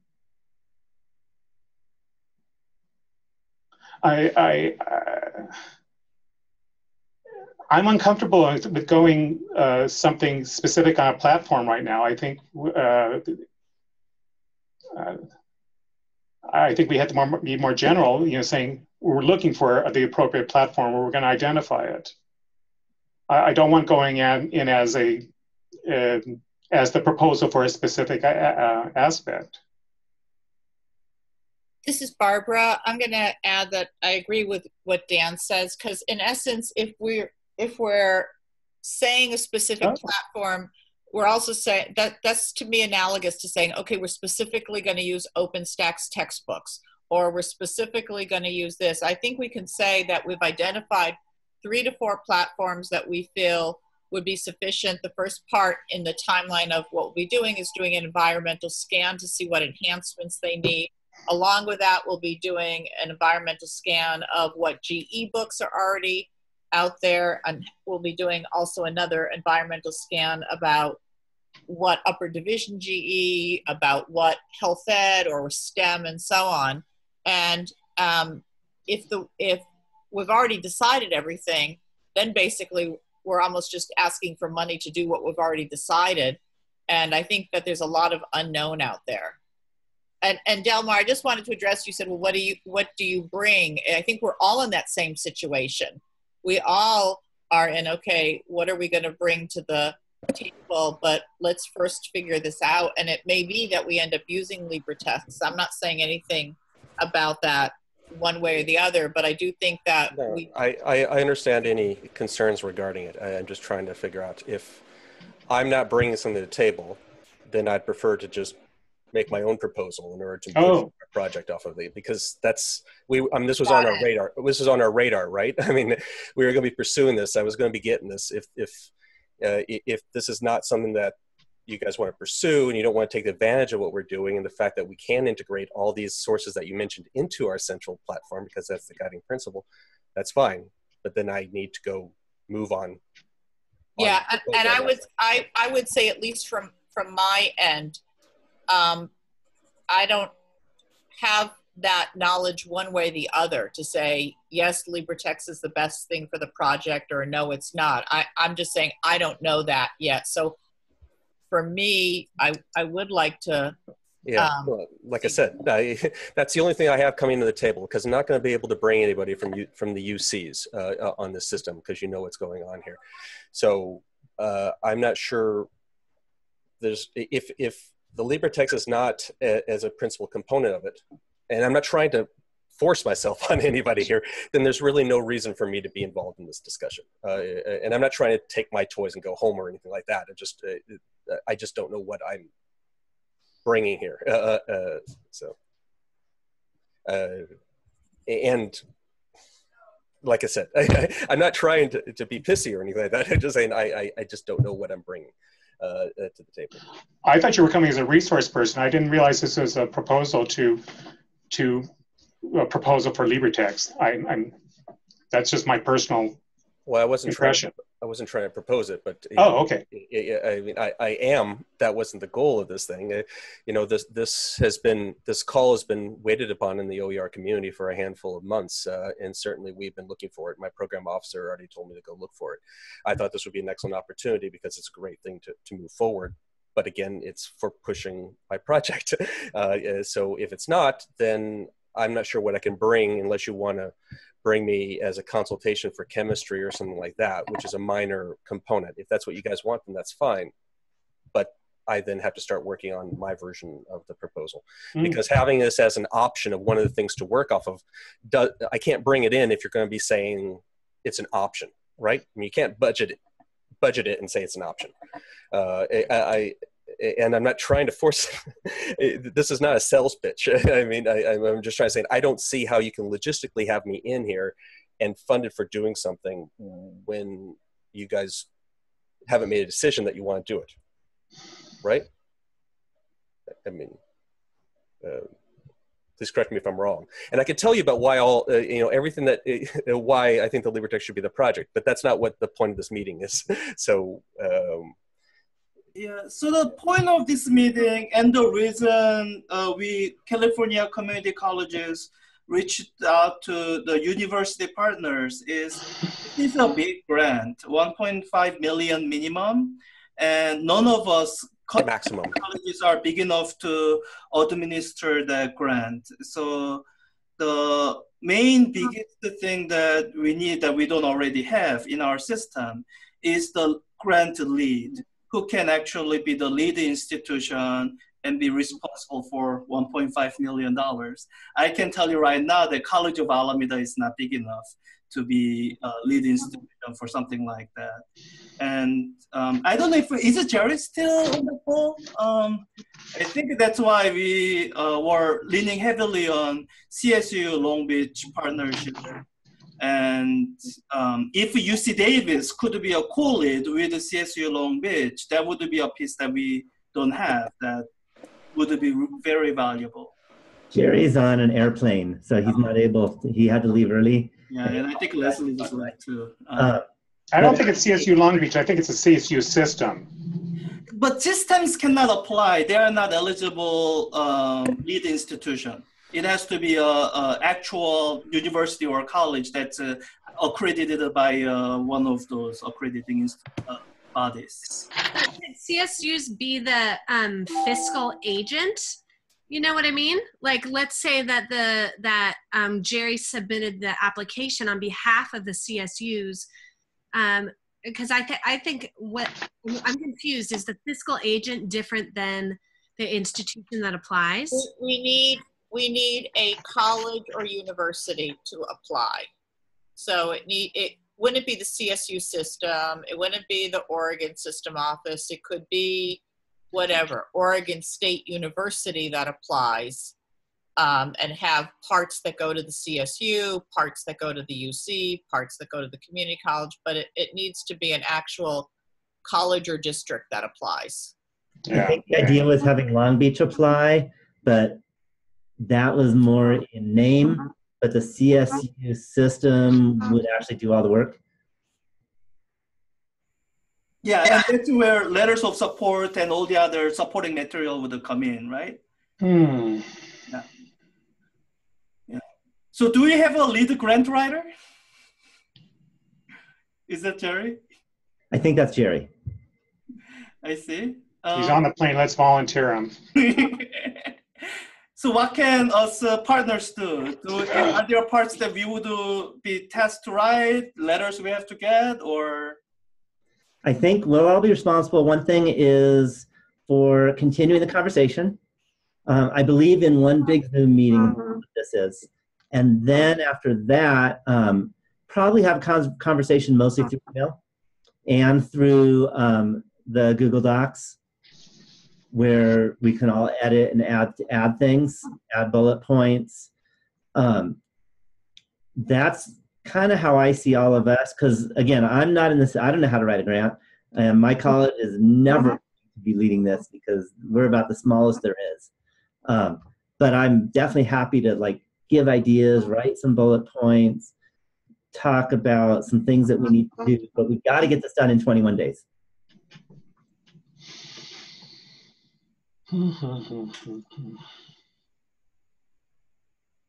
So can we give Jerry tasks now, like do this in 1 week? We are on the timelines spreadsheet. That's what I was thinking, is that what do we do in the next 7 days, for example? Maybe objectives. If we really nail down the objectives, the activities, and the outcomes that we're looking for, would give us something to work around. Maybe This is Heather again. Did anyone successfully create an account on their on the grant site and get into the actual application? No, didn't do that. I tried and was just stymied by bureaucracy. I could not figure out how to do it. I couldn't even figure out how to find the application because I was looking for like, what are the sections that they need? How do they want the budget broken down? You know, did they want a timeline? I couldn't find those materials. So I'm just wondering if anybody else successfully found those. My guess would be that Jerry has been in there.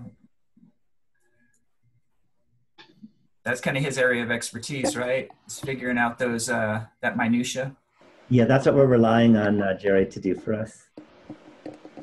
I think what would be helpful is if we had what the required parts are and how they look, then it would be easier to kind of wrap our head, because it sounds like we've had some good discussion about what our objectives might be, who we might want to have involved, how we might want to frame it. But if we look at the actual, you know, areas. I'm just wondering if the grant is going to want specifics like, how many students will be impacted in year 1 and year 2. Heather, yeah. I think I can reach out to our grants office, and I'm sure they can get us that. I'll try to get that for us as ASAP. Okay, even if it was screenshots. Yes, I'll try. I'll do my best to get that and get it to everyone. Because if we had that and then we put those areas into a Google Doc, then we could kind of start wrapping our heads around what's needed, so that if we can supply information, then we can start putting it in. And even though maybe Jerry's office and Jerry might be the lead, at least he wouldn't have the onerous task of like tracking down how many students are enrolled in Oregon community colleges, because I don't know that. Right. Yeah, that's a good point. Do we still have people from Oregon and Washington on the line? So in California, there's Data Mart. Anyone can look it up really easily, but I don't know what kind of system Oregon and Washington have. Well, I think we can get those statistics, and Jerry in his proposal mentioned some of the cost factors that OER has helped with in the CSU, and I think we've seen some preliminary information from the California community colleges on savings through the several different grants. So I think we can provide that information to the writer, be it Jerry or whoever, fairly easily.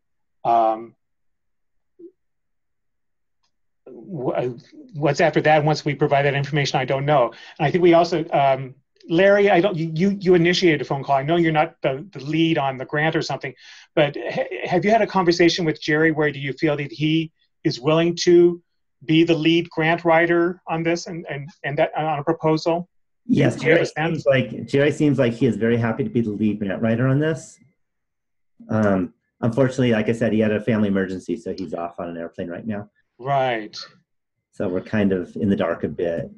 So we didn't go over any details, but he did say that he could be the lead.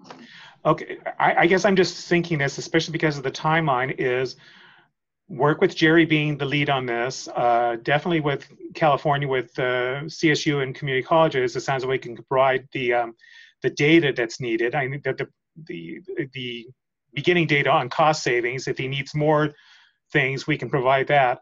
Oregon, Washington, I don't know. I would think that I think Oregon and Washington probably have those kind of figures also for cost savings and such. I don't know what else Jerry would need at this point for the proposal, for that type of backup information. I think that would be easy to get for him, and then have him take it from there. I think though that we're just for all of our own sake, though, as we're looking at information and discussing it at our own institutions, is I think we really need those objectives kind of hammered out of are we looking at STEM? What is it exactly we're You're looking right. at? Yeah. So, but maybe and doing that within the next week. But I think once that's hammered out, I think getting the other stuff shouldn't be. I honestly don't anticipate a problem, because I think everyone likes to do PR on cost savings. So I think that information is readily available, at least at the state level, for all 3 states. And we got to make sure we hammer away at equity. Oh yes, definitely. And then there's been enough presentations and such on that I don't anticipate that as being a problem. No. Yeah, I think that those activities and outcomes, and maybe should we put a timeline with the activities and outcomes, or as we're developing ours, should we just come up with the activities and outcomes for now? Like that would go into the document. Yeah. Are we going to, like we said earlier, we're going to identify a platform in the first 6 months, or we're going to identify, or, do an environmental scan within 1 year, or how would that look? One thing that we also have to decide on is the proportion of the funding will go towards filling in gaps by creating OER versus disseminating and encouraging OER. Yeah, I think that's a budget question. We start hammering down to the budget. Yeah, but I think that's going to be a big component. It took some convincing to get Jerry to agree that developing OER is an important part. And it sounds like this agrees with that. Yeah, I think he was maybe hopefully, anyway, I can't speak for what he was thinking, but maybe he was thinking more of developing of text, where you're talking more of ancillaries and homework systems, correct? Yeah, I was talking about ancillaries and homework systems, but I don't want you to take that lightly. To develop it with AI is a lot of work. Oh, sure. It would be out there if it wasn't, right? I know some of the coding, but it's a lot of writing. Yeah.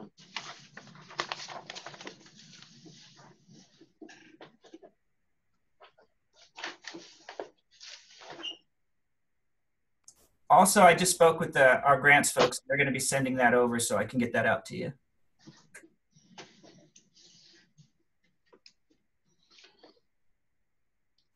Okay, so because I have to leave in a few minutes, but I guess I'm hearing, number one, have we agreed on Jerry as being the grant writer? Number two, have we, I guess we're going to at least ask Jerry to identify at least one CSU as the Institute of Higher Education for this. Number three, do we need to identify a community college to be at one of the IHEs? And it ain't going to be mine, and I don't know about that. And then we have to look at a third also. I don't know if we can get Oregon or Washington at this short time period to agree. I don't know if Quill can do peers, or Michelle, I can't remember if you're from PCC, Portland Community College, or what. So 3 is a minimum, but there's no upper limit. I thought we would get as many community colleges as can have their president write a letter of support. Well, that's not the same thing as being one of the leads. Oh, there needs to be only one lead. And the consortium, the minimum size for the consortium is 3 institutes of higher learning, higher education. So we can have just all the GTC community colleges join in, any UCs that want to join in, any Oregon and Washington colleges and universities that want to join in. They can make us some sort of credible pledge of support, either letter from president or at high enough level that's not just the individual faculty. Well, you know, there had to be 3 IHEs, and I just think, I'm not sure if any of our community colleges are going to agree to be, not the lead, but to be one of the IHEs listed in the grant. That's not the same thing as giving a letter of support. Letter of support is one thing, and I think we can get most of our presidents to do that, but to agree to be one of the 3 identified IHEs as part of the consortium. Dan, I'm sorry. I'm sorry. What exactly is IHE, and what does that entail? Institute of Higher Education, and it's under Part 3, Eligibility Information. Part 3? Yes. Thank you. And so I'm just wondering about that. That's not the fiscal agent, though, is it? No. But again, I don't think they ever mentioned fiscal agent, but it sounds like that you have to identify 3 institutes of higher education, and not just a letter of support. I think there's a little more than that. Yeah, I would imagine so. Can I just chime in? I'm not trying to volunteer other people, but I do think West Hills, Lemoore, or Canyon, in terms of the community colleges, make the most sense because both of them have been leads on the ZTC degree and have been able to springboard OER really well. I'm not trying to volunteer anyone, but that's what you are. I am. Well, and Ron, I hear you there. Is James still around, or did he? No, James, but I believe Brian is. Okay. Quite frankly, I thought of Canyons right off with this. Yeah, I was saying I need to confirm still, but I imagine we're definitely interested. So I just need to confirm with the higher ups. But yeah, I imagine we'll definitely get support in there. The other one might be I forget what the university is called, but it's where David Lippman is in, and they're very strong in it, and they might support. You know, it's always hard to volunteer someone else's college, but that's David, and is it Quill? I think also is there. But then we have by state, which is always better. Any of you remember the university? What was the name? David Lippman. He's the Pierce College. I'm sorry, which college? Pierce. Yeah, Pierce. Oh, up in Washington? Or the LA one? Yeah, yeah. In That's Tacoma, where David Washington. and Quill are. Yeah.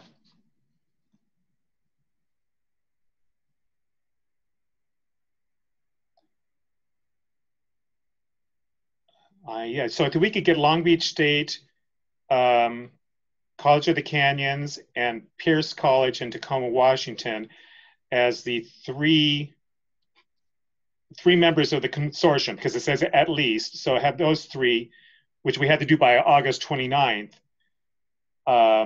We also need to get an advisory group of, item 3 under 3A says, advisory group of at least 5 employers, workforce organizations, or senior partners, or sector partners. I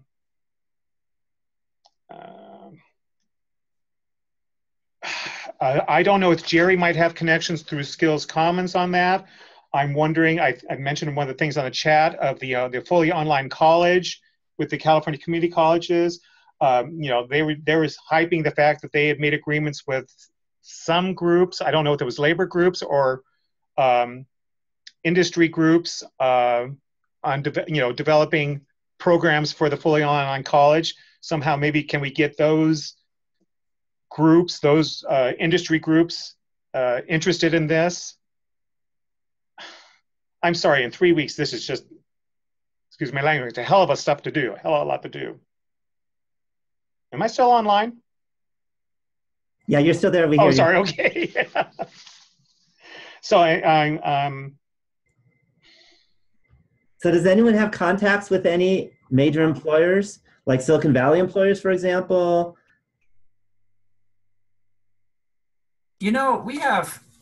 We work with Bitwise, or if you're familiar with Bitwise, it's a hub of innovation kind of around here where they take a lot of, we do have a close working relationship with Bitwise, and it's tech oriented.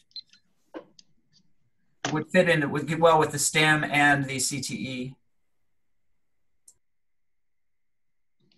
And again, Jerry might have some connections with that, and he's been looking at this, and I'm sure he's been thinking of possible members for the advisory group. Hey, Brian, what about your water folks there? I'm not sure. Your water technology? Yeah, I was actually just thinking about this. I put a link a while ago for the Doing What Matters initiative, and I wonder, and this is very much a California thing, so sorry, I'll try and explain it. We have deputy sector navigators all across the state, and the idea is they are actually our liaison, sorry, long day, with industry partners. And so their job is to basically connect industry with our colleges to make sure, again, we're meeting the demand for California workforce. I wonder if that would be, and I can reach out to Paula Hodge. I know she's one of the DSNs that work for the state, and she works here. I can reach out and see if she has industry partners. She'll probably ask me what direction or what kind of industry would you like, and I think that'll be the next question of the day.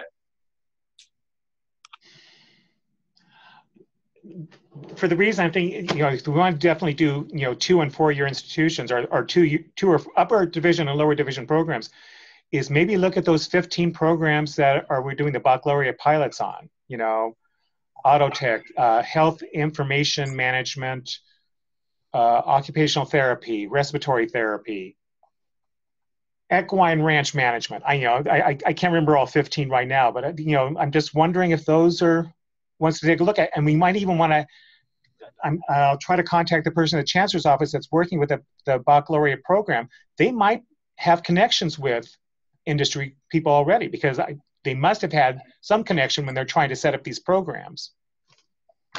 I'm grasping at straws, guys. I'm sorry, but yeah, and I'll post it just one more time. If you actually scroll down on that page, you can see kind of the topic or the subject area, and some of them are just health or information and communication technology. Yeah. And so those are pretty broad to where I think that'll impact the UC, the CSU, and community college, and Washington and Oregon. And that, as long as I know the topic area, like if it's health, for example, then I can reach out, to John Cordova and see what we can do with industry partners for health. Again, respiratory, radiological technology, maybe nursing, but maybe more LVN or something, you know, but just the allied health fields. I remember a presentation 3 or 4 years ago from some union, and it might have been an SEIU. They had tons of money for education purposes. So, you know, connecting with that, you know, it just seems like, you know, because they want to educate their workers to move up to the next step, to the next paying job, the better paying job. Yeah. And to add to that is, I posted another link for one specifically. So it's the Health Workforce Initiative. And that's where you can actually see resources on what the impact is, what the demand is for jobs. So we can actually help, hopefully, Jerry out with a proposal with some of this information, at least for California, and then hopefully get the other states as well to kind of collaborate and make a full-on package. But I do think we need another call. I think this was a great call. It was definitely a brainstorming. We got a lot of things teased out, but there's definitely a few fine-tuning things we need to still accomplish. I don't know who sent out the doodle poll, but I would love another doodle poll to be maybe sent out, and maybe we can try and regroup early next week, or maybe by the end of this week. I don't know, that's very optimistic. And at least get Jerry on the call as well, to where he's still here, because I think he's invaluable for this conversation. Yeah. Who should I I'm sorry to kind of shut you up a little bit, Brian, but I just want to make sure I get this to the right folks. The application review information has the point awarded system there, the significance. So we would get 20 points if we answer this question, 10 points if we answer this question. Yeah. Is that what we're looking for? I think earlier. What do you mean by looking for? We want to get those points. Yeah. So, well, this document lays it out, the extent to which the design is a proposed project. Is that, we don't have that yet? Is that what, I know, Heather, you would ask for that. Is that what you're talking about? Yeah, please share that with us. If you can email that to us, that'd be great. Just everybody on the list. Okay. And it's on page 3. It's the application review information selection criteria. And that selection criteria in there is probably what we're going to want to address.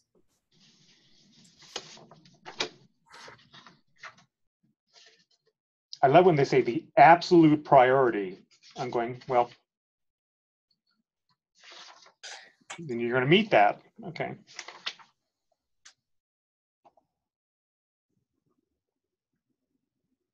And I know a few people have dropped off the call based on the time and everything else. So I personally would like to regroup again and just get those, because there's some great minds here. There's some great minds that just had to leave. And I'd really like all of us to get back together just one more time. And I think we can have a nice proposal or a nice direction for Jerry and his grant writing team to kind of start going.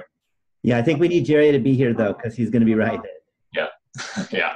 So Larry, can I ask you, can you contact Jerry just to see when he's available? And once we get that, then we can then I can ask you to do a doodle poll after you get Jerry's availability? Yeah, I'm hoping that he'll be able to get back to me again. His email was that he had a family emergency. Oh, gosh.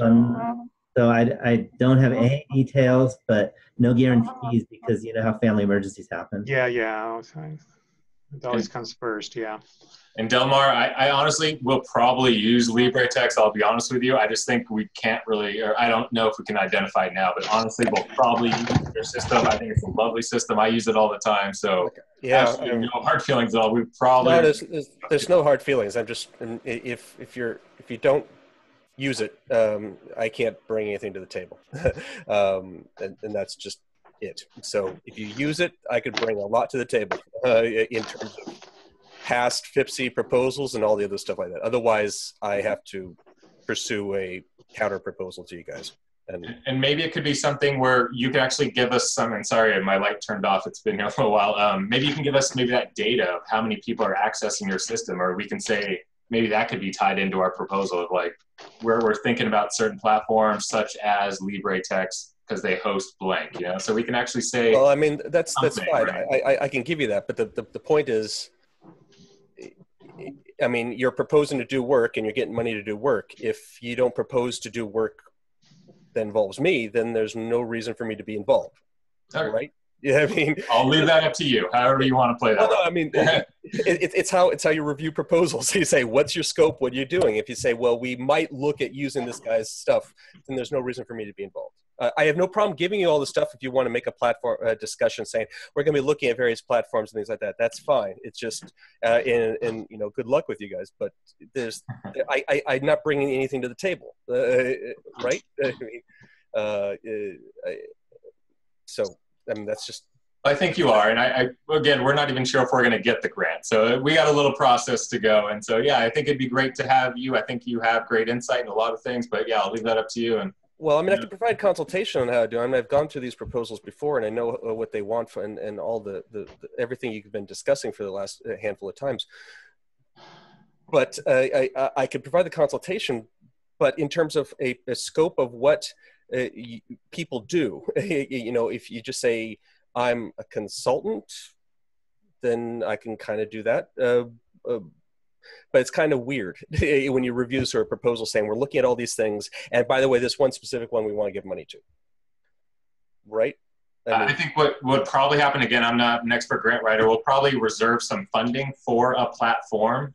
And then with the hopes of finding and locating a platform such as LibreText and then funding that after, you know, once you get it, then you can find the platform you can help fund, or it depends. I'm not a grant writer. I'll just stop talking. It does. Well, that can work if you have alternatives that require money in order to put into it. So, you know, OpenStax is a platform-ish, but they push the physical copies, although you can, you know, you can get it online and such like that. We have all this stuff into it. Open Textbook Network is not a platform. It's a referatory going to other things. NOBA is a platform which we can integrate into our system because that's what we do. The only thing that you would actually pay for is saying, okay, we want to build our own platform for Pressbooks, which is the default thing we're doing, saying this is what we're going to be doing. We're going to be doing what everyone else is doing, or not everyone, but a lot of other projects are doing is Pressbooks, push it forward. Hugh will be happy, and such. And that doesn't, and then you're paying for IT. So if you're going to be doing this, you have to plan on, okay, we need to have IT, we need to have the infrastructure, we need to build the system up. It needs to be used. It needs to somehow compete with our platform where we have, what, 60 million visitors per year type of thing in order to go through. Or you could say, we're going to pay Lumen Learning to be our platform. Okay, but then you're going to get a sizable chunk of your budget allocated to a commercial company in order to do this sort of thing, which is not entirely the theme of OER, in my opinion. Or you say you go with me and you get all the projects on the case there.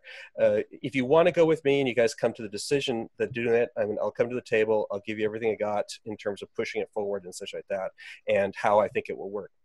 If you're not, I don't see it working very well in terms of this thing, unless you have these alternative mechanisms very carefully described, like, oh, we will look at building IT, our own IT infrastructure, or we will look into purchasing it from Lumens, or we will have a diversified zero platform approach using other people's platforms, or we'll use the LibreText. Several of them are free, and it doesn't work in a proposal. Let me just say that. Well, okay. LibreText, there's no cost, so it would just say we're using it. Then there'd be no funding for it. Is that correct? If you want to do that, that's fine. But you just also don't get my my commitment of time in order to be able to. I mean, look, it's supported by the Cal State University systems, and you know we intend on really diving into the Cal State University system because we just switched over. But we have people everywhere, including Oregon, which I just found Oregon Institute of Technology on there too. It is free. You can use it in order to be able to do things. But if you want me to actually be part of integrating the content and bringing it in order to push it forward and be receptive and doing all the various things like that, then I need to be on the grant. Right? I mean, there's a certain cost associated with having LibreText be used with support. Yeah, but you're not just talking support. I mean, you'll get support if you decide to use it no matter what, and that's what we provide. If you want me to actually be committed in order to throw out the net and bring in the content and focus it on, you know, we don't have any CTE stuff. I'm willing to push it off there, but that would be part of the proposal off of it. You could add me into the grant in order to say some hypothetical platform that I may have access to that'll help to integrate, but that's kind of stupid. So, you know, if you decide that that you're interested in order to get involved in it, I'll give you everything I got. Otherwise, feel free to say it in terms of a range of platforms off of it, but I don't have anything that I can see off the top of my head that I bring to the table behind that. Right? I'm not trying to be pissy or anything like that. I'm just trying to, this is how proposals are put together. You propose something, and if I don't have anything to propose, then there's no reason for me to be involved. Yeah, honestly, I do think that LibreText seems to be the most natural platform for this project, especially since you're local, kind of are a good fit for the things we want to do. But in our 2-hour meeting, I didn't think we had the time to go over enough details, because most of us, this is not our expertise. But I did, Delmar, I did want to invite you here because I did think that that is a good chance that that's where we're going to go, because it seemed like the right platform. Well, it is the right platform, I mean, because it has all the other things that you guys are looking at. We could bring it into the system, and it's centrally located, and it has all the perks and things on the case there. We just haven't had a massive amount of money put into PR in order to tell everybody how great we are. It's just students know how great they are because they get them. We get them by the millions per month on the system there. So, you know, like I said, if you guys come to a decision that you want to leverage, stand behind our platform, I can bring on all the guns and whistles that we have in order to make it work so it's synergistic. If you're not, then, you know, it could be put into where we'll look at a range of platforms in order to be able to do this sort of stuff. And I could give you all the information you want in terms of looking at my platform as an alternative to these other options, making your own IT, going with Lumen Learning, and I'll support you in doing that. I think that it's important that you and Jerry have a conversation.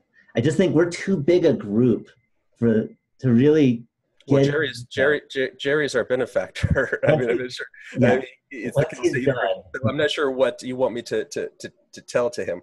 I mean, I'm biased in everything I'm saying here, but I'm saying, but you know, I do bring a lot of things to the table in terms of the. One purpose for the conversation would be Jerry is the lead grant writer, or he will be, so he will have to know how LibreText will fit in if we are going to write that into the grant. He knows everything. He knows everything that I know, well, sort of, in terms of the LibreText. There's nothing that I can bring to him off of it. So it's either you guys kind of decide it or not. This is not something that you just let the person who writes it make the decision or such. So Jerry's already an expert on LibreText? He's very familiar with it, yes. Okay, because like I said, I don't know I know him in Merlot actually, which is very different. It's a referatory, not a repository, very different. But I don't know his experience with LibreText. So if he's familiar, we just came under the auspices of the CSU. I don't know if Leslie's still on the line here.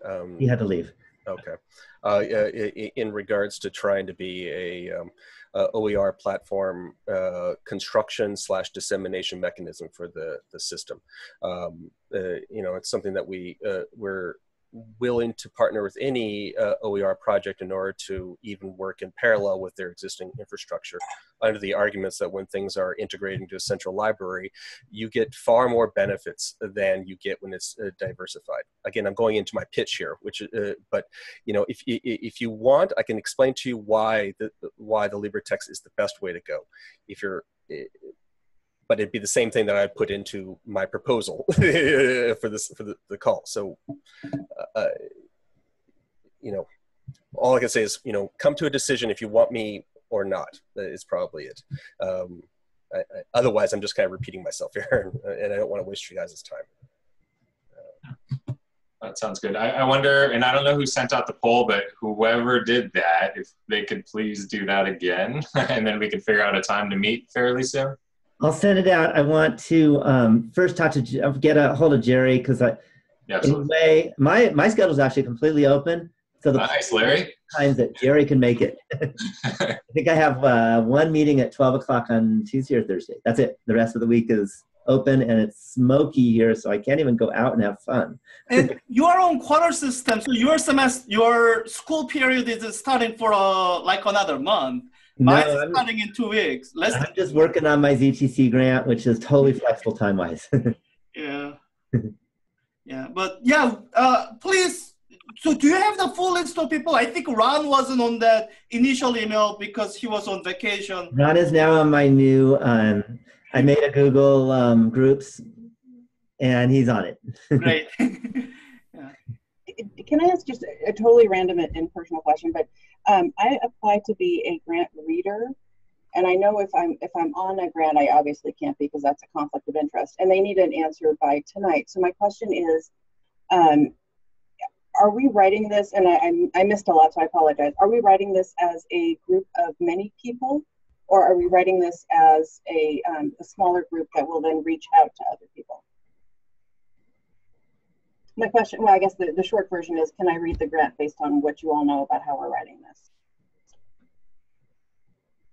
I think it'll impact a lot of people in the direction we're heading, or at least we're trying to head. So I can't quite answer it, but I think we're trying to have the biggest impact possible, which hopefully would include everyone. But I think it's a great opportunity to be a grant writer, so I don't want you to take it. It's a hard one to say, but we are trying to impact everyone. So I think it might be a conflict of interest.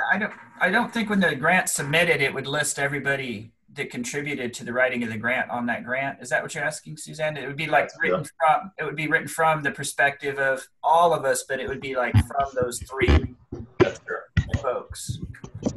Okay, so does anyone have a sense of, would that be a conflict of interest? Then it probably would be, yeah. Just if you were submitting your ideas to the writing of the grant, yeah. I believe it probably would, but that's just a personal opinion. Okay, no, it feels right, yeah. It depends, Suzanne, too. They sometimes section off different groups to read, and so they can just put you in a group where your application isn't part of that. So that's what I'm saying. It might still work out. I just don't know what how they're approaching the peer reviews. Okay. Yeah, and it to me, though, also it seems like who out there in the OER world isn't in some component of working on writing something for this grant, right? And how are they going to find readers? Sure. That's true. Okay, cool. Thank you. Sorry to waylay the conversation. That's good. Well, I'm actually going to take off. It was great chatting with everyone, and I'll talk to you guys soon. Bye, guys. Brian.